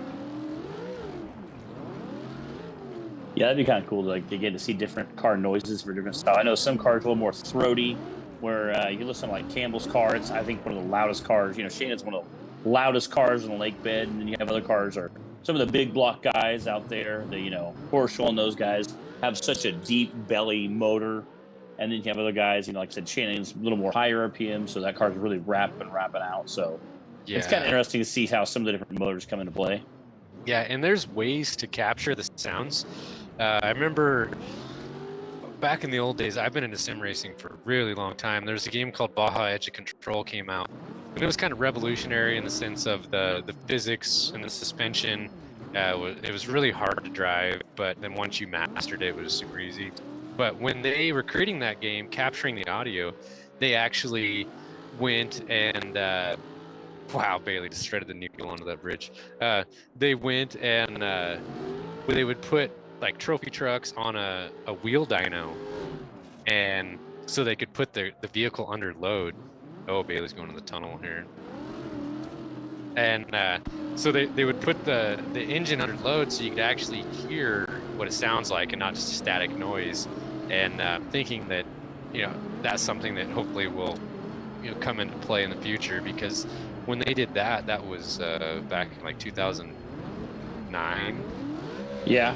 So, you know, in this day and age, I'm sure we could, when the time comes and the resources are available, we'll be able to get these engine sounds really, really accurate. Yeah. And again, a lot of these guys are dynoing their rigs on a regular basis. So, yeah, so we could just pop by their shop and do an audio capture or something, and that'd be. I know at least the top teams are. The top teams are on a regular basis. I know I was playing on the internet today. I seen a couple of pictures from guys like the dumpster fire off-road guys headed out there. Miles, a whole bunch of those crew are all headed out to the Vegas to Reno, you know, for the Ultra 4 race. So it was super awesome to see those guys head up there. And I know a lot of the top tier teams are constantly testing, and Gomez brothers, stuff like that. I know Casey Curry will be out there. You know, the Heralds, you know, Philip McGilton, you know, a bunch of those guys. Bailey, the Campbells, obviously that's close to their you know, the Arizona, that's close to their neck of the woods. Yeah, I was talking to Bailey. He said he's all geared up and ready to go for it. That's sounds like a fun race. I've always been a fan of desert racing. I went from really being into rock crawling to kind of went more toward desert racing and what my goals were, but then, you know, life happens, and I turned away from motorsports. Kind of where I'll still do. Oh, Bailey's going end over end. Looks like he snapped a knuckle on our view, but we'll see if he keeps driving or not here. So I'm gonna say on his screen, his car is still okay. But you know, I do a rock crawling event a year or two here and there, but that's pretty minimal prep compared to trying to campaign a race car that you need to rebuild every time. Yeah. Especially even just what it fascinates me is like with the desert racing, like something like you know, the Baja 1000. You're doing 1,300, 1,400, almost 1,500 miles. You know, having logistically all, and if it's a point-to-point race, you have all these different you know, all these pits and pit strategies, and now you have to have guys and fuel and tires at every single pit. It's just so insane, you know, both logistically and financially. Yeah, yep, and that's where it got for me to where what happened was, you know, I'd been in sim racing since the mid '90s when I was a little kid, and so when I started a family and all this kind of stuff, I would instead of going out and chasing dreams of racing desert, I would just do sim racing. And at the time, really the only good racing sims were road racing sims, and I had zero interest in road racing. But seeing how those were the good sims, I would do them, and I learned, you know, kind of as a side effect, learn how to road race. and so then got into iRacing and stuff, and then iRacing came out with short course. And when iRacing came out with off-road short course, that was revolutionary. And that was how RekLes Racing got started. We were the first short course racing league that was consistently racing every week, and we had all the top drivers in there, and really good, clean, fun racing, and good camaraderie. And you know, but then, you know, times changed, and kind of moved away from that. And the whole time during the iRacing short course years, I was thinking, man, if there was ever a desert racing sim, that would just be amazing. But I didn't think I would actually see. I didn't actually think I'd see one to that level in my lifetime, and let alone an Ultra 4 or rock crawling sim. I thought that was just never going to happen. Yeah. And then I saw a video of someone rock crawling on BMG, and I thought, that looks pretty cool. And I tried it, and haven't been since. Yeah, it's a good time. I would love to do a desert race like the Baja 1000, but it's just logistically it's so bananas. Like, I mean, it's just so insane. I mean, just to think about logistics of what it would take to race for 1,400 miles. Not to mention you got to keep the car together. So, Right. just incredible. Like you say, yeah. Your initial purchase of the car is big, but then you need at least 2 cars because you got to have one in parts, right? Yeah, and then really you need 3 because you got a pre-runner. Yeah, which is awesome. Like, and I definitely hats off to people that can dedicate and allocate to make that happen. But it's not, not everybody. So that's kind of why even though we have, pro racers in here and stuff, it's definitely, this is, geared more towards the family, the, 40-hour week guys and stuff like that. We see Cad doing some real technical rock crawling in that UFO right there. Yeah, watching Bailey go through all that big rocks. I mean, I can see why that would be a fun. You talk about the snowman, getting out and watching everybody having a good time. It was incredible. So many ledges, and I think again, kind of makes me jealous and one that makes you go, hop in a Jeep or something and go out there and pre-run that thing. I think it was so much fun. Yeah, and you see we got a traffic jam right here in this driver tech rock section.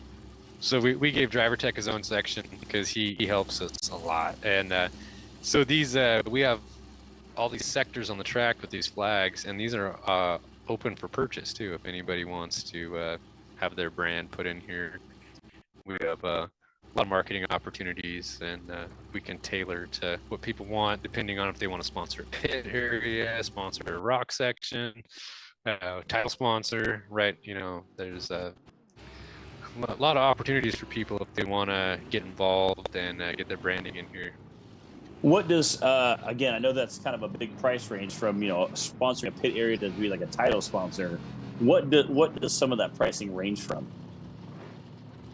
At the moment, we're kind of not. I mean, we're not really openly discussing that at the moment. It's more just if you're interested in it, get a hold of us and we'll schedule a meeting. I know this is still fairly new for your, like I said, you're 4 races into your 10 race Cup series, so yeah, it's kind of exciting to see. Yeah, right. Currently, Ultra 4 is our title sponsor. They're the ones that have come through and stepped up and said, "Hey, we want to make this happen. Let's go." So. That's awesome. Again, Ultra 4 doing awesome stuff, and again, I know I've talked a lot about hammers just because it is such a popular race in and out. It's it's crazy to see how much it's grown even since I started going a decade ago. It's just insane. They have influencers now showing up just because it's kind of a big deal to go to it. Not even that are race people that are just like, yeah, I have a YouTube channel. Yeah. I'm a famous person on Facebook, so I thought I'd come out and check out this thing. And it's kind of funny at the same time. It's really, really neat to see that. Yeah, you don't even have to know anything about it to know that it's pretty awesome. Yeah.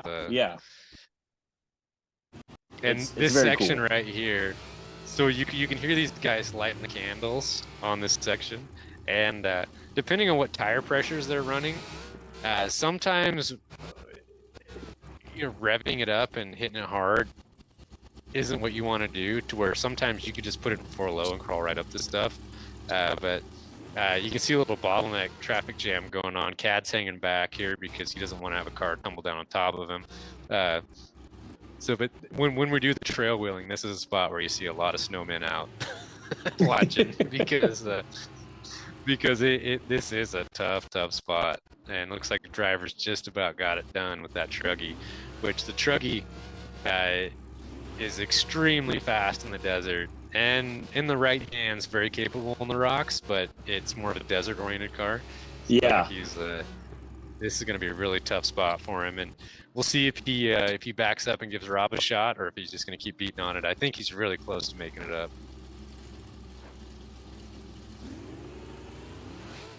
Again, Rob's UFO looks like Rob might have tumbled down at one point. He's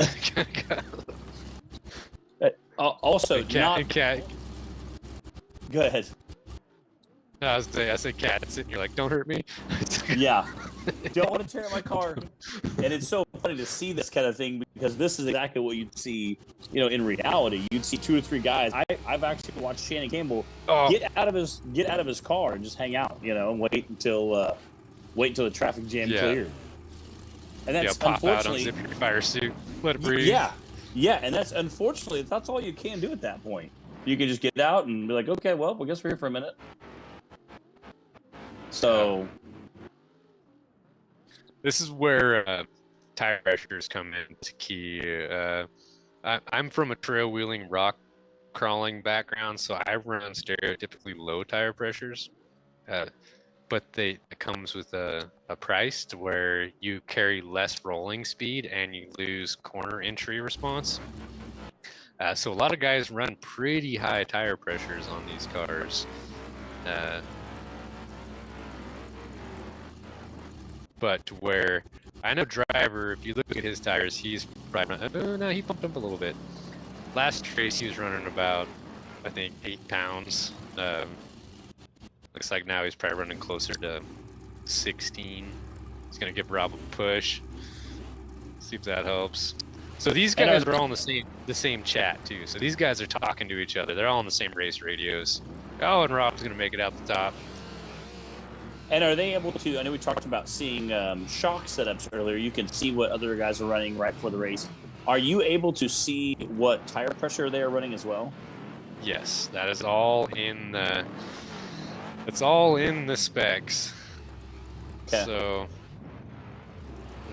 we'll take a look at that. So let's go to here. Let's go check out Rob.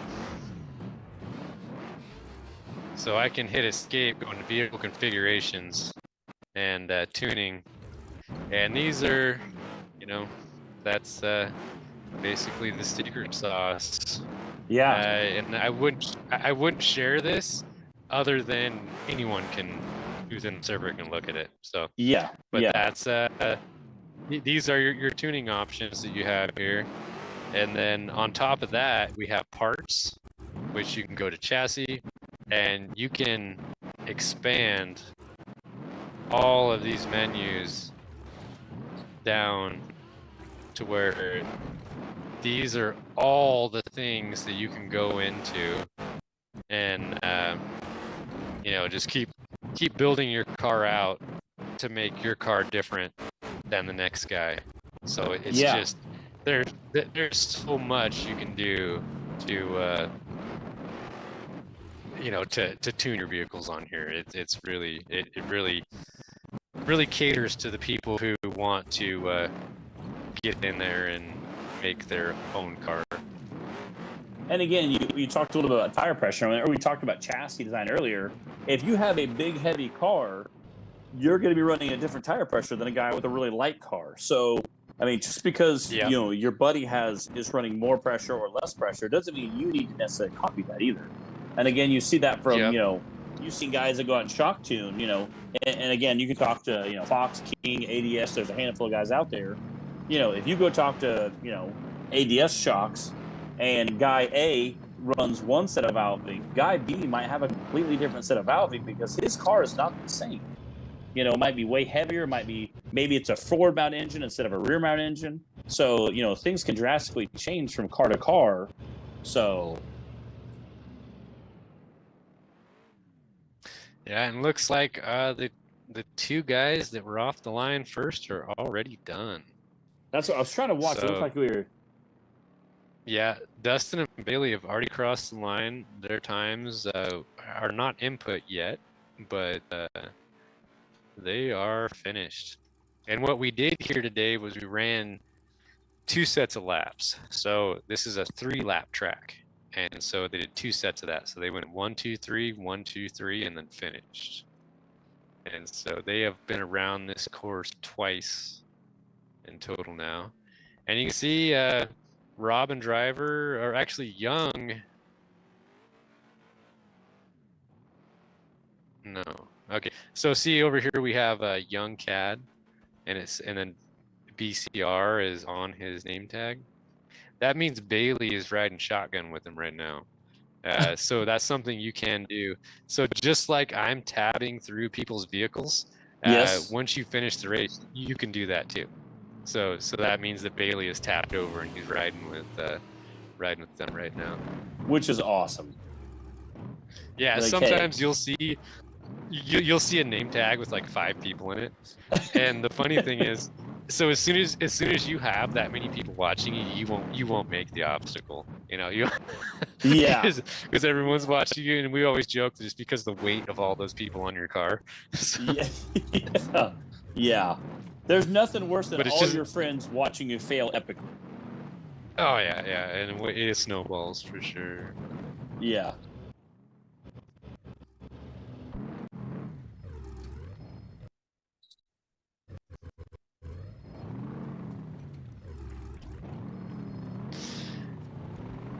And you can definitely tell the muddle sound as some of those guys are kind of just crawling through there.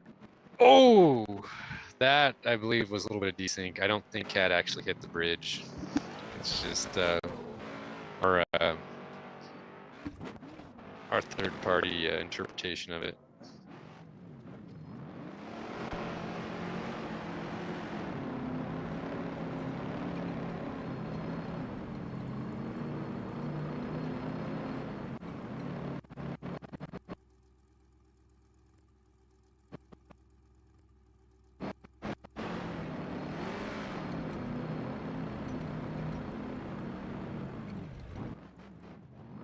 So how many guys? We have 2 finishers, you said? Yeah, so we have 6 guys in the server, which is kind of unfortunate. It's too bad we don't have all 8. I'm guessing we had some technical difficulties with the guys, or they just couldn't make it tonight. So we had a couple of people in the chat. Young's World, Lomi McIntosh, there's a handful of people saying they couldn't make it tonight, but they're excited for next week. Cool. Yeah, and usually if if someone can't make it, we'll definitely see them back at the next one. Yeah, again, having the drops definitely help and makes it for, I made the joke earlier, whether you can't miss it, you gotta, your kids have a ball game or sporting event or something like that, or if a tree falls on your internet and now you lose Wi-Fi, you never know what could happen. Yeah. So obviously it's nice that you have those drops. It's really it's really nice, convenient that you have that. So exactly, and even though like Sam and myself have been dedicating the other half of our lives to this for over a year now, where it's we both have full-time jobs and families, and in our spare time we're putting all together. We're still like 13 percenters. If you're in a biker gang, your family still comes first. Yeah. Your family and your day job come first, and then the biker gang. Yeah.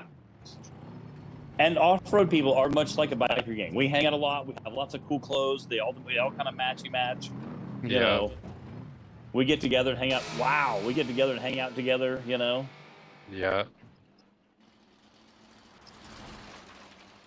Yeah, I'm really looking forward to the community we've built so far has been growing exponentially, and some of the people were at Hammers last year. But I have a feeling this year we're going to have a pretty good gathering of this whole crew coming out there and getting to actually meet each other. And you said some of these guys also have RCs that they race as well. Yeah, so there was Mills, who is Monkey with the Knife. Yeah. So he raced with us. He's an RC racer, and in his very first race, he did really well. But I think it's just all that RC racing reflex, coming into play. And then like Dustin Girding, I know he's into the RC a lot. He's super fast. It kind of translates over. That would be cool to see more RC racing at Hammers. I've kind of got out RC as soon as I got into sim racing, but it is a lot of fun. Yeah, I know a few years ago, Justin and Colton Holback went out there. Some of our racers went out there and did some RC courses and had some fun with it, and did some Hammers RC stuff and had a blast with it. They had some cool cars they had built to take out there, and it was a lot of fun. So I always wanted to have like the 5-mile RC race or 10-mile RC race or something where you gotta you gotta be jogging with a backpack on or something, and with batteries in it, and, changing batteries out. Yeah, I thought that'd be pretty cool. That would be super cool. Logistically kind of tough because you would have to have marshals at a lot of the obstacles to make sure that people don't just like throw their car up it. But I think that would be a super fun race to do. I'd get in on that. I would definitely watch that, because that would be, again, I think as much fun watching logistics of it as actually watching the cars. You know, which again, that's one of the things about watching Ultra 4 racing is a lot of times you get to see it. Hammers, against being very specific, you get to hear all the background stories and watch all the social media stuff of what's their pit strategy and what's their fuel strategy, and then they pull into pits and Miles runs over and starts doing an interview with his wrench, and he talks to him about what they're trying to do, what they're not going to do, why they're in the pits, what kind of caused them to be in the pits, and hopefully how they can overcome that. And it's really neat to see that. So I would love to see an RC guy jogging with his backpack chasing a car that just took off, and I think that would be a blast, Yeah. Well, and then just so many people could get into it, especially the kids, I would also love to see some sim racing going on at Hammers. I'm sure they could rig something up to where we could see some of that stuff. I know they had a sim rig set up in the VIP tent at the Warren, inside the Warren Winch VIP tent last year, or this year, I should say. So. Yeah, they did, and we're going to hopefully be getting some multiplayer action in there this year. Where last year it was single player, and they were just kind of testing it out last year just to see. It's kind of a challenge to make computers work out there. It is. Me and Ian were in there eating, kind of hanging out, chit chatting, and we got to talk to. I don't remember, someone came up and talked to us about the game, and they were talking about working with it, how they created the Hammers game and stuff, and it was super cool. And me and Miles got to talk a little bit. And Miles was like, what's one of these rigs cost? And they were talking about what it costs to build a rig like that, and what is a good one, what is a better one, and what's the best cost. Then again, of course, at the PRI show this year, they had a $250,000 rig set up, and I was like, in one of the booths, it was a college and an engineer company and a college that went together, a university, and built this insane rig that like moves, and it goes up to like 30 degrees. So when you're in like a high bank oval, it feels like you're in a high bank oval. Oh wow! It was very impressive, but I don't know if I'd want to spend the $250,000 to pick it up. So looks like driver's about to cross the line. We got Bailey in the passenger seat, and then driver's race is done. So the sim rigs that were at the lake bed last year, I believe all those were for sale, and you could have purchased them for around $4,500, which is a good deal, considering what you would be getting for that. If you want to buy a turnkey sim rig, $5,000 is probably going to be about your base package. If you want to build it yourself, you can do it for quite a bit less. Yeah, that's like a real race car. If you want to buy one from, call a company up, whether it be a Julius chassis or whether it be a Shooter Campbell chassis, a UFO car, if you want to call somebody up, you can spend as much money as you want to spend. If you want to build it yourself, you can order the tubing and get a tubing vendor. That's, like I said, I own an off-road shop where I work on 4x4 trucks.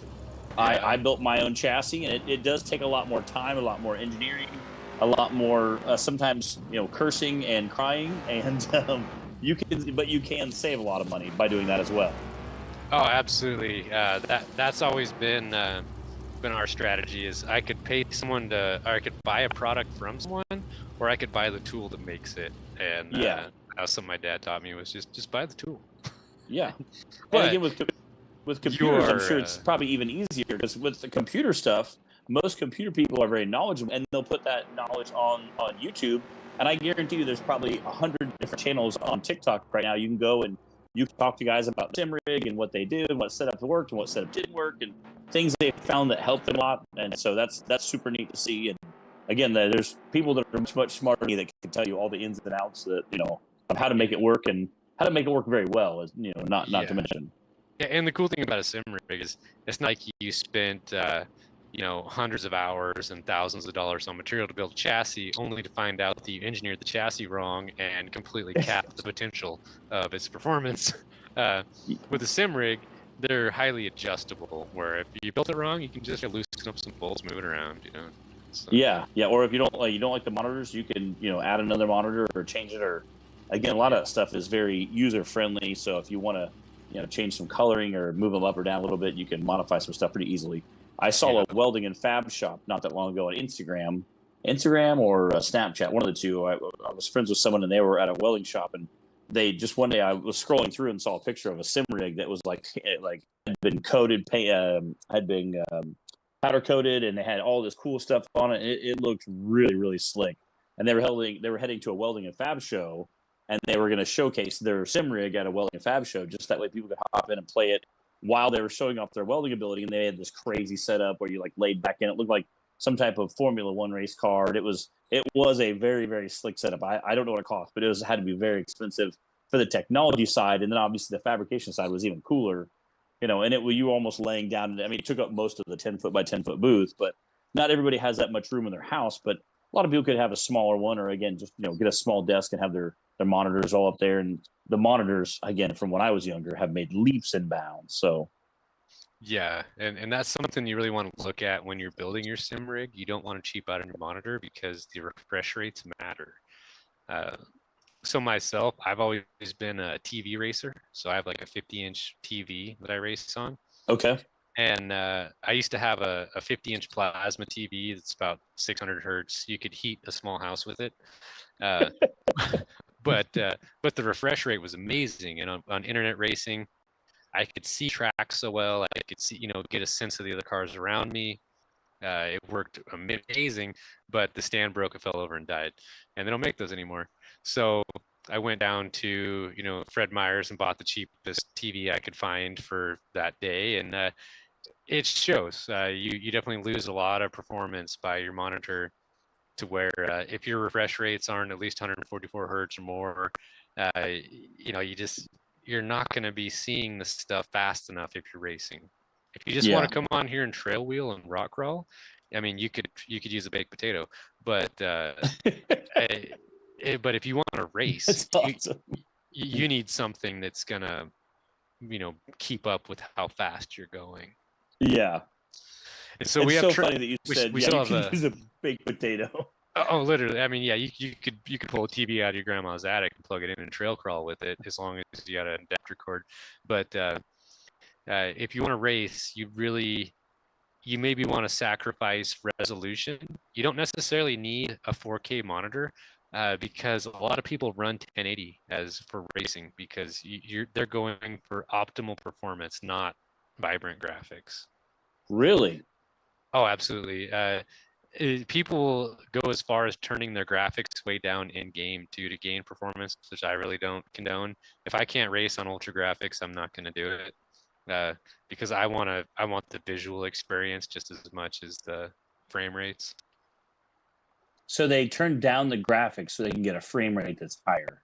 Yes, which you'll be witnessing something that's much more cartoony than what we were looking at. Yes, but your frame rates will be higher. Wow. Yeah, that's crazy. And some people actually turn off the shadows, and I would compare that to shaving your eyebrows off. Like, it's just just don't do it. Oh my gosh. So yeah, shaving your eyebrows off to save some weight. Is that what you're saying? Yeah. It's like the Olympic swimmers or something. Yeah, they're gonna. But we got some times trickling in here. It looks like. Don't quote me on these times. These are unofficial times, but we have Senior Waffles with a 1 hour, 8 minute, 10 seconds. And then Bailey finished with a 1 hour, 13 minutes, 31 seconds. Ooh, so you might have got him on corrected time. Yeah, it looks like Waffles had 2 pit repairs and Bailey had 2 trail repairs. Ooh. So those trail repairs hit hard. So Bailey was probably significantly faster on course. Let's look at, I don't have uncorrected times here, but yeah, so Waffles has a total of 4 minutes in pit repairs, and Bailey has 16 minutes. So that means Bailey finished under an hour. And Waffles came in right around an hour and 4 minutes, but on corrected time, got in by 5 minutes and some change.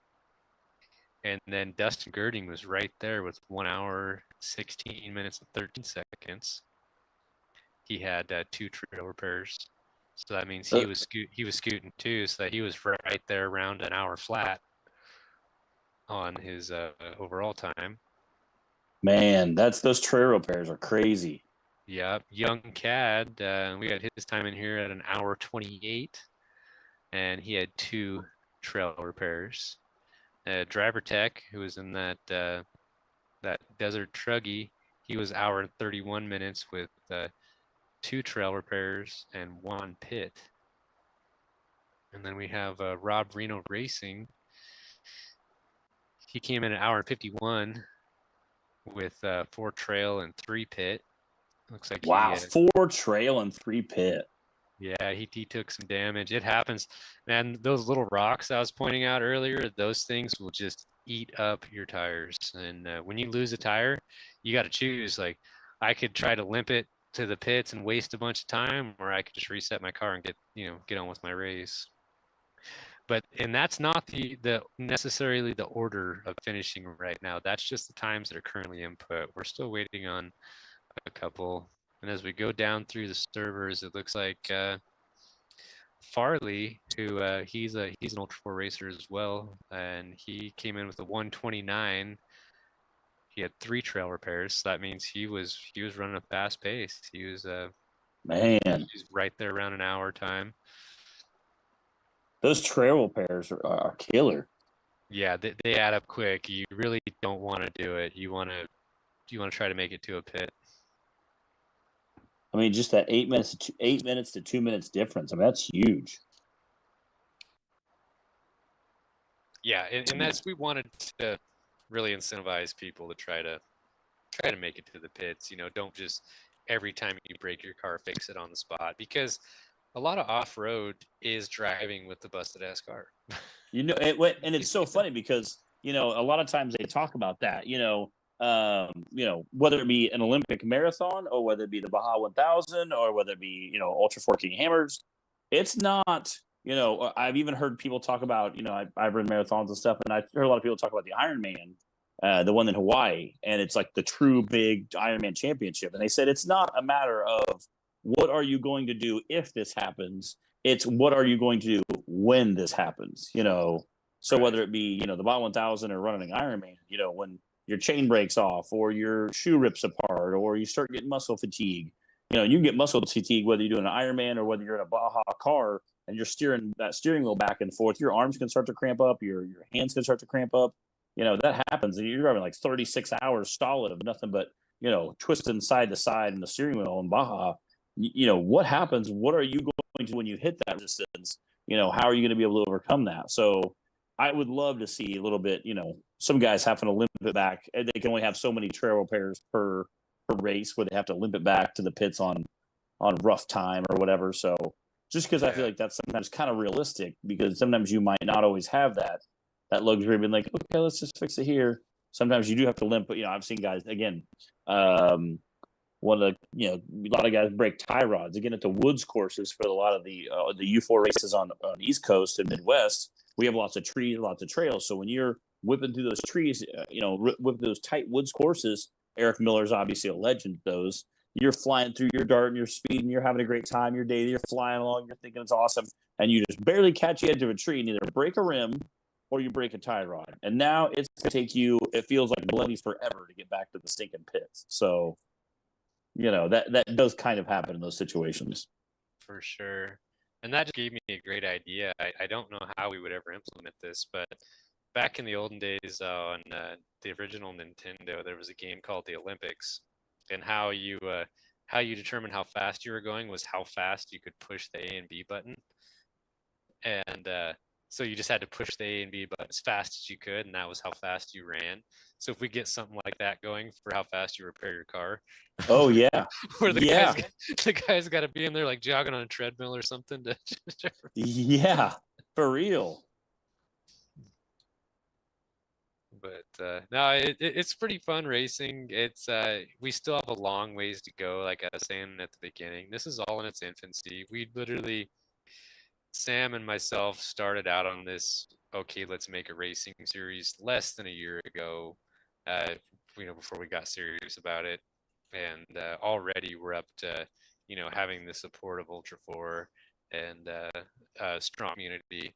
So we're really excited to see where this is going to go in the future, because as technology evolves, and we're not going to give up on this, we're going to keep doing it no matter what. So we know if you do something every day, it's going to progress by default. So we're going to keep grinding, and as more support comes in and technology evolves, I can see this being something that would be, kind of be a highlight of people's week when they get to come and strap themselves into one of these sim cars.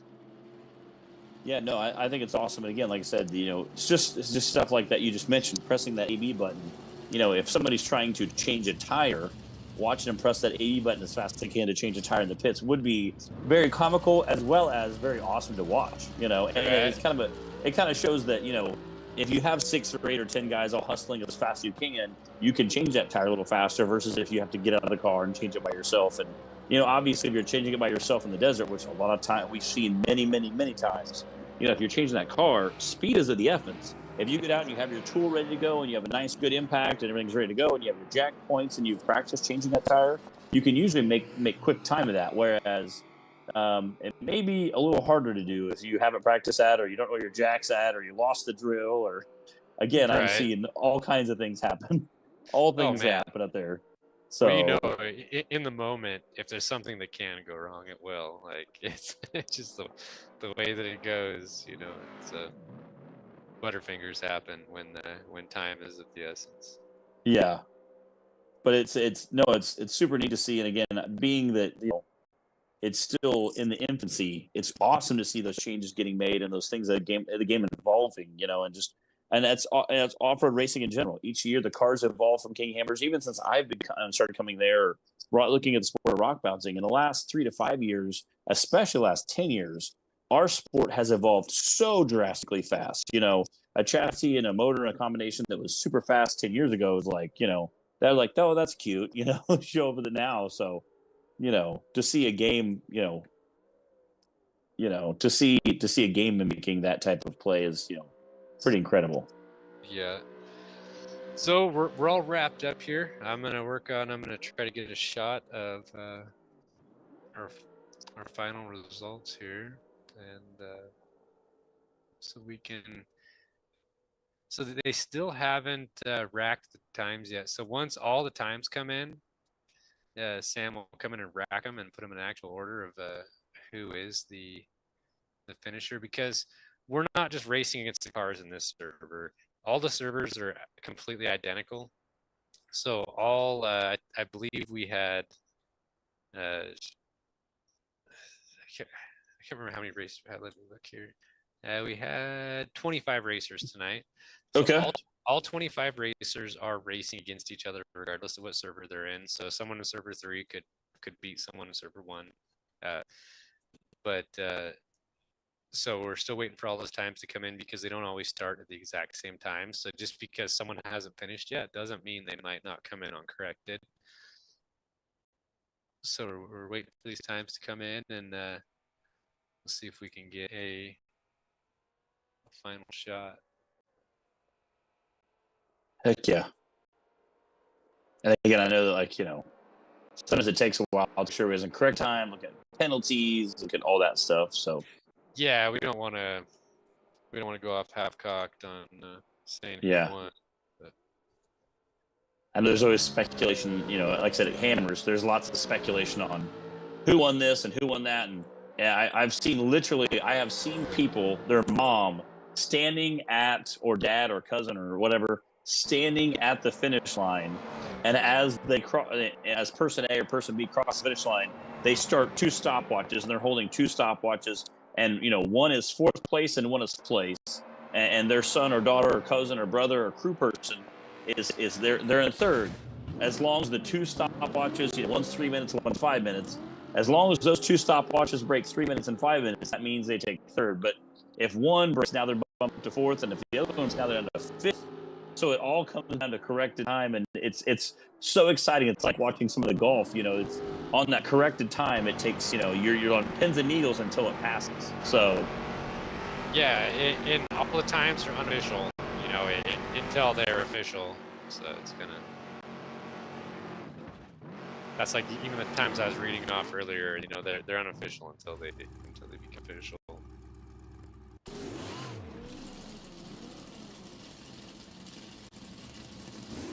Well, Matt, I really appreciate you coming tonight and helping us call this race. It was really nice having a second person on board. It helps. Heck yeah. Helps a lot. Heck yeah, it was super awesome. And again, I appreciate everybody coming out. It was a lot of fun. I appreciate everybody for jumping in there. I seen we had a handful of people in the live feed chat with us. It's awesome. I love seeing hearing the motor noises is super cool, and watching the racers, and watching those guys. As Bailey was kind of banging on that big long ledge, and I watched that and I'm like, I would love to go wheel on that. That'd be a blast. So, seeing things in a game that I would love to do in real life, I'm like, I wish it was real because I'm gonna go play on it. So, it's super neat to see that. And again, hearing how guys are modding their cars out and doing stuff and, checking and tuning and, and seeing that. And again, those guys, I think, will transition well to, big cars, obviously, like Bailey's in there. But, if you guys that are out there in the sim land ever want to come to Hammers, hit me up. We will see if we can't make that happen, get you guys out there, or, at least put you in a car somewhere and take it for a spin, or at least put you in a car where someone else can drive you, make a half hot lap, or go out and do some testing and tuning. And it's a lot of fun. It's a good time. You get the dust in your face, and you get to hear the cars and feel the cars, and they sound creepily close to the game. It's that's what's awesome about the sim racing. So it's very, very cool, and it was an awesome opportunity. I really enjoyed it. Yeah, it's something I forgot to mention, that the winner of this championship series gets invited out to Dave Cole's ranch for the weekend, and they're going to get put in a car. That would be a blast. Yeah. Yeah. No, and again, Dave Cole will take you places that probably nobody else can go or has been before. Like, that guy knows every square inch, and it's so funny. People scream for him to be on the live feed because he can literally look at any shot and know exactly where that rock or tree is at, and he'll tell you where it's at, and he'll tell you, oh, this person. He can tell by the rocks where the rocks are at, how fast they're going or how slow they're going. It's creepy how much he knows that place like the back of his hand.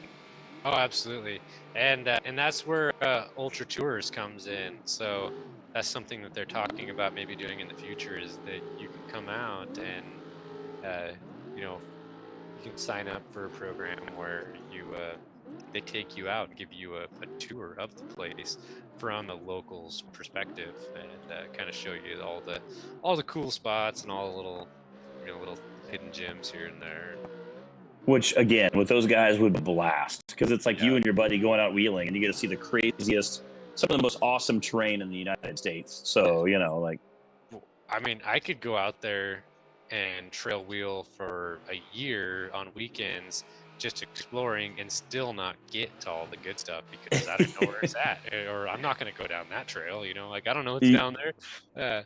But you go out there with those guys, they know exactly what the vehicles are capable of, what and where you can go and we get away with. And oh yeah, and guys like Dave, they can be like, oh, you need to put your tire right here. You're like, really? And like, yep. Yeah. And if you put your tire here, it'll do this, and sure enough, you do it. It's funny. Yeah, know where all those little spots are. That's one of the fun things about rock crawling, is that you look at an obstacle that looks impossible, but if you put your tires in the right spot, you can literally just take your feet off the pedals and drive right through it. Yeah, it's pretty awesome. But then there's plenty of spots out there where you got to keep your foot on at least one of the pedals. Yeah, and it could be the gas or it could be the brake. It's a 50-50 shot. Yeah. And not too much of either is important. So. Yes. I know some of those downhills out there. I mean, if you don't get off the brakes, you're going to be out of control, But real quick. Yeah, you want a little tire. You want a little tire to roll, because that way it keeps you be able to actually still turn. So. Yeah, I scared the shit out of Bailey. We went across a line that Randy Slauson pioneered, and he's like, yeah, you guys are pretty savvy. We'll take you up there. And then when I drove across it, he's like, no, I didn't like that. I didn't know. Because I've never really driven UTVs, so I don't know exactly where my tires are. And apparently I was running a little high on the line. But I have a good seat feel, so I knew like I wasn't going to tip, but I was carrying tires. I was carrying a tire here and there, it is what it is, you know. Yeah. So Yeah. right now, what the guys are doing is with usually after the race, some of the people from the other servers are joining into server one just to, they usually start to accumulate for some trail running, and the guys are currently tabulating the final results, and we'll have those up here real shortly. Again, we appreciate those guys, all the work they're doing behind the scenes. Oh yeah, there's a lot of gears that move to make this happen. It's pretty much all manual. Not a whole lot of automation at this point. It's it takes a village. I'm sure. I'm sure. And they have to be. They're not just any villagers. Those are usually very intelligent people. I mean, you call it what you want, but yeah, we're all pretty. I wouldn't say we're intelligent, but we really enjoy what we're doing. That's the key. You don't have to be smart. You just have to do it. Yeah. 100%. Right. Yeah. Luckily, I have a few smart people in here that carry the team. Yeah, they carry the team. Hey, that's as long as somebody carries the team, that's all that matters, right? Yeah. I'm gonna have to get play this week. I think a little bit. Get in there and do some ripping around. After hearing these cars rip around, I'm like, I gotta get one of these. Okay. Yeah, and you're not even seeing it like real time too. When you're actually in the game driving these cars, it's so nice. Like it's very real. And well, whenever you're ready, let us know. We'll get you hooked up and set up. Yeah. The sad part is, I'd be one of those guys. Is like, I'd have to have, you start out with a very inexpensive sim rig. I'd be the guy that's like, can we get a little faster? How do I get a bigger steering wheel? I'm just afraid you get too interested in the racing, we'd lose you as announcer. So yeah. I'd be like, can we make this thing steer faster? Can we get steer faster? Like, can I buy some like back to the old Ivan Stewart? Like, can I buy some shocks? Is that available? Like. Yeah, well, there's endless menus of options on here that you can go into to further tune, let's say, your steering wheel, not just in game, but third-party mods and the drivers for the game. Where if you have a Thrustmaster steering wheel or a Moza steering wheel, you can go in the Moza hub and adjust 100 settings in there, and then there's dozens of settings in game, and a combination of all of those settings together is what makes it a happy place. So it's unlimited to how much time you could spend making it better. Like it's what I usually do is I just get it to where I can handle it and then build muscle memory to that. But but there's some people who just always want to try to keep making it better and better. I admire them, and hopefully they share their secrets. But it's which, again, I hate those people because they're constantly pushing themselves to be better, and I'm just trying to catch up to them most of the time. Those guys in there tweaking the steering wheel mods. Like, I'm like, bro, like, it's good enough. Let's just try it. They're like, no, I can, have a little quicker, be a little, quick reaction time, or, again, I think of like the IndyCar steering wheel. They move their steering wheel like an eighth of an inch, and it's like lock to lock. Where my steering wheel, I got like 2.5 turns. So it's crazy that some guys prefer one style versus the other. And oh yeah, and there's a lot to that in this. Where I ran 1080 wheel for a while, so it was 4 turns lock to lock. Wow. And which is pretty realistic, right? Yeah. But it wasn't fast. No. Like no, not at all. I think my bouncer might be 2.5. I think my Bronco's 3.5. I think my bouncer's 2.5. So it's not, having like that 1/4 inch, Formula One style is not necessarily realistic to a real car, but at the same time, I would be a little concerned if rock bouncer whipped back and forth that fast. Yeah, just because it's hard to control at that point.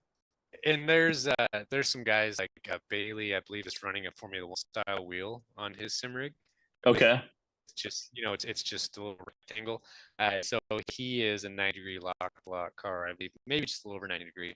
And some other people prefer the more spinning the wheel style, but yeah, a lot of guys like that they like that 90-degree lock to lock because in sim racing, seeing how you're a little bit behind already, by the time the game registers what's happening, your monitor projects it to you and your brain reads it, it's already been a little while.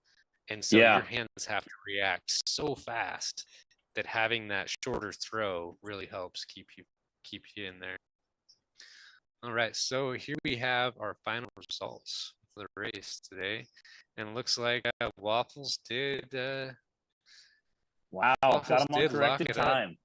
Wow, that's that. Waffles. He's a super fast kid. His dad races in the 4800 class. They have a really nice Jimmy's Bronco. So they're in the industry guys, and then you all know Bailey. He's right there. Him and Waffles are teammates on paper. And then Dustin Girding, yeah, he's one of them fast guys. He actually raced with us back when I was doing that racing short course in the old days. He was in there too. And then bomber chassis on the top, 2 of the 3 of your podium is your bomber chassis. It's kind of interesting. Yeah. I would assume UFO will be right there, and then obviously Young Cad with that 4th place with the UFO chassis. Yeah, Cad was the winner of our very first point series. You can never count him out. And the UFO is a solid car. It's just that bomber. It's the tracks. Each car has its track. Yeah. And the ones we've ran so far, the bombers have been kind of in their heyday, but I bet we're going to start seeing the UFOs creeping up as we get into the more wide open, high speed tracks. Which is realistic because, like I said, Eric Miller and his Jeeps, those things are real narrow, real short, and during woods courses, those guys just eat the big cars alive, Yeah. And then Waffles running a Stacy's mom. That's what we call it, because this is a custom chassis that Tom designed himself and built, full in 3D model, and it's got it going on. So that's what we called it. Was Stacy? I like that. I saw that. I like it. It's fun. Yeah. It's a car, and Waffles knows how to wheel it. So yeah. You also see the number 7, the driver tech Truggy in there. The Truggy, I appreciate the down at 15 dirty media the Bronco. Yeah. So the scattering of cars. Yeah, so the Truggy was the car that used to be hands down the fastest, but kind of got nerfed because it was just unrealistically fast. Yeah. So, but it's still competitive. I mean, a top 7 finish in this group, guys. That's in there. And then the Bronco, Twisted Motorsports coming with the Bronco in 8th place. That Bronco is literally one of my favorite cars. But it is because it is so hard to drive. It's ridiculous. I mean, even Bailey spent time trying to tune it and gave up. But it drives so realistic that it's a really fun car to where not many people are going to race it because it's not going to be that competitive. Yeah. But if you want to just hop in and have a really good sim experience, especially in first-person view, you're going up a near vertical climb, and you floor it like. You better have your foot hovering the brake to hold that front end down because really, it's a handful to drive, but definitely will raise goosebumps on your arms as far as like the realism. And I'm glad to see that there's a couple guys in here and Twisted getting that up in the top 10. That's pretty awesome. Heck yeah. No one from nowhere is on the YouTube chat. He was asking. He said, "What is this game? I want on this sim. How do I get it?" The game is BeamNG Drive. It's available on Steam, and it's an open source game. So it's when you download the game, you're going to get what's called the vanilla version of everything with vanilla cars, vanilla maps. But it's what makes BeamNG stand apart from a lot of other ones is it's an open source mod based community. So it's mostly mods, and although I do say proceed with caution with downloading mods, usually like anything, if you go on just random websites on the internet, download mods, shoot at your own risk. Yeah. But if you go to discords like Rough Country Crawling, BDR, which is Beam Desert Racing, Beam, the Baja crew, like those guys, they all have legit mods. And there's like Driver Tech, he has his own mods. There, pretty much anybody on our Discord or anybody that you see in our community is legit. You can download all their mods. If you don't want to mess with hunting, just join RekLes Racing on Patreon, hop into one of our servers, and their mods are going to be all loaded in there, and you don't even have to go get them. We already rounded them up for you, and you can just go straight to racing. Heck yeah! Again, like I said, I know that a couple of people asked like earlier what the game was, or we're talking about the game, how cool it looked. So yeah, it's really great, and you really get to see it for yourself. The video rendition that you're seeing on this playback it doesn't do it justice. It's just like off-roading in real life. You look at a picture of someone wheeling and you're like, oh, look at this. And you're like, oh, nice parking lot. But in reality, like it's near vertical. Yeah. So yeah. And on this one, it's the way the physical handling characteristics of the vehicles are so real in this game. It's unbelievable. The damage model, every part on the car has a line of code written to it that can receive damage pretty much. And that's all stuff that you will only see when you play this game for yourself. You won't be able to witness it in the broadcast. It's just not there yet. Yeah, it looks like a lot of fun. I was a little jealous watching them race, so I'm definitely gonna check it out. Cool. Well, looks like that's a wrap. There's your results. Matt, really appreciate you tonight coming in and helping us out. And heck yeah. And all you guys, Chris, Caleb, behind the scenes, making it all happen. You guys are awesome. Heck yeah. Thanks. I appreciate it. And like I said, those guys do a great job.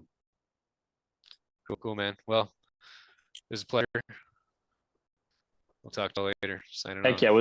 We'll see you guys.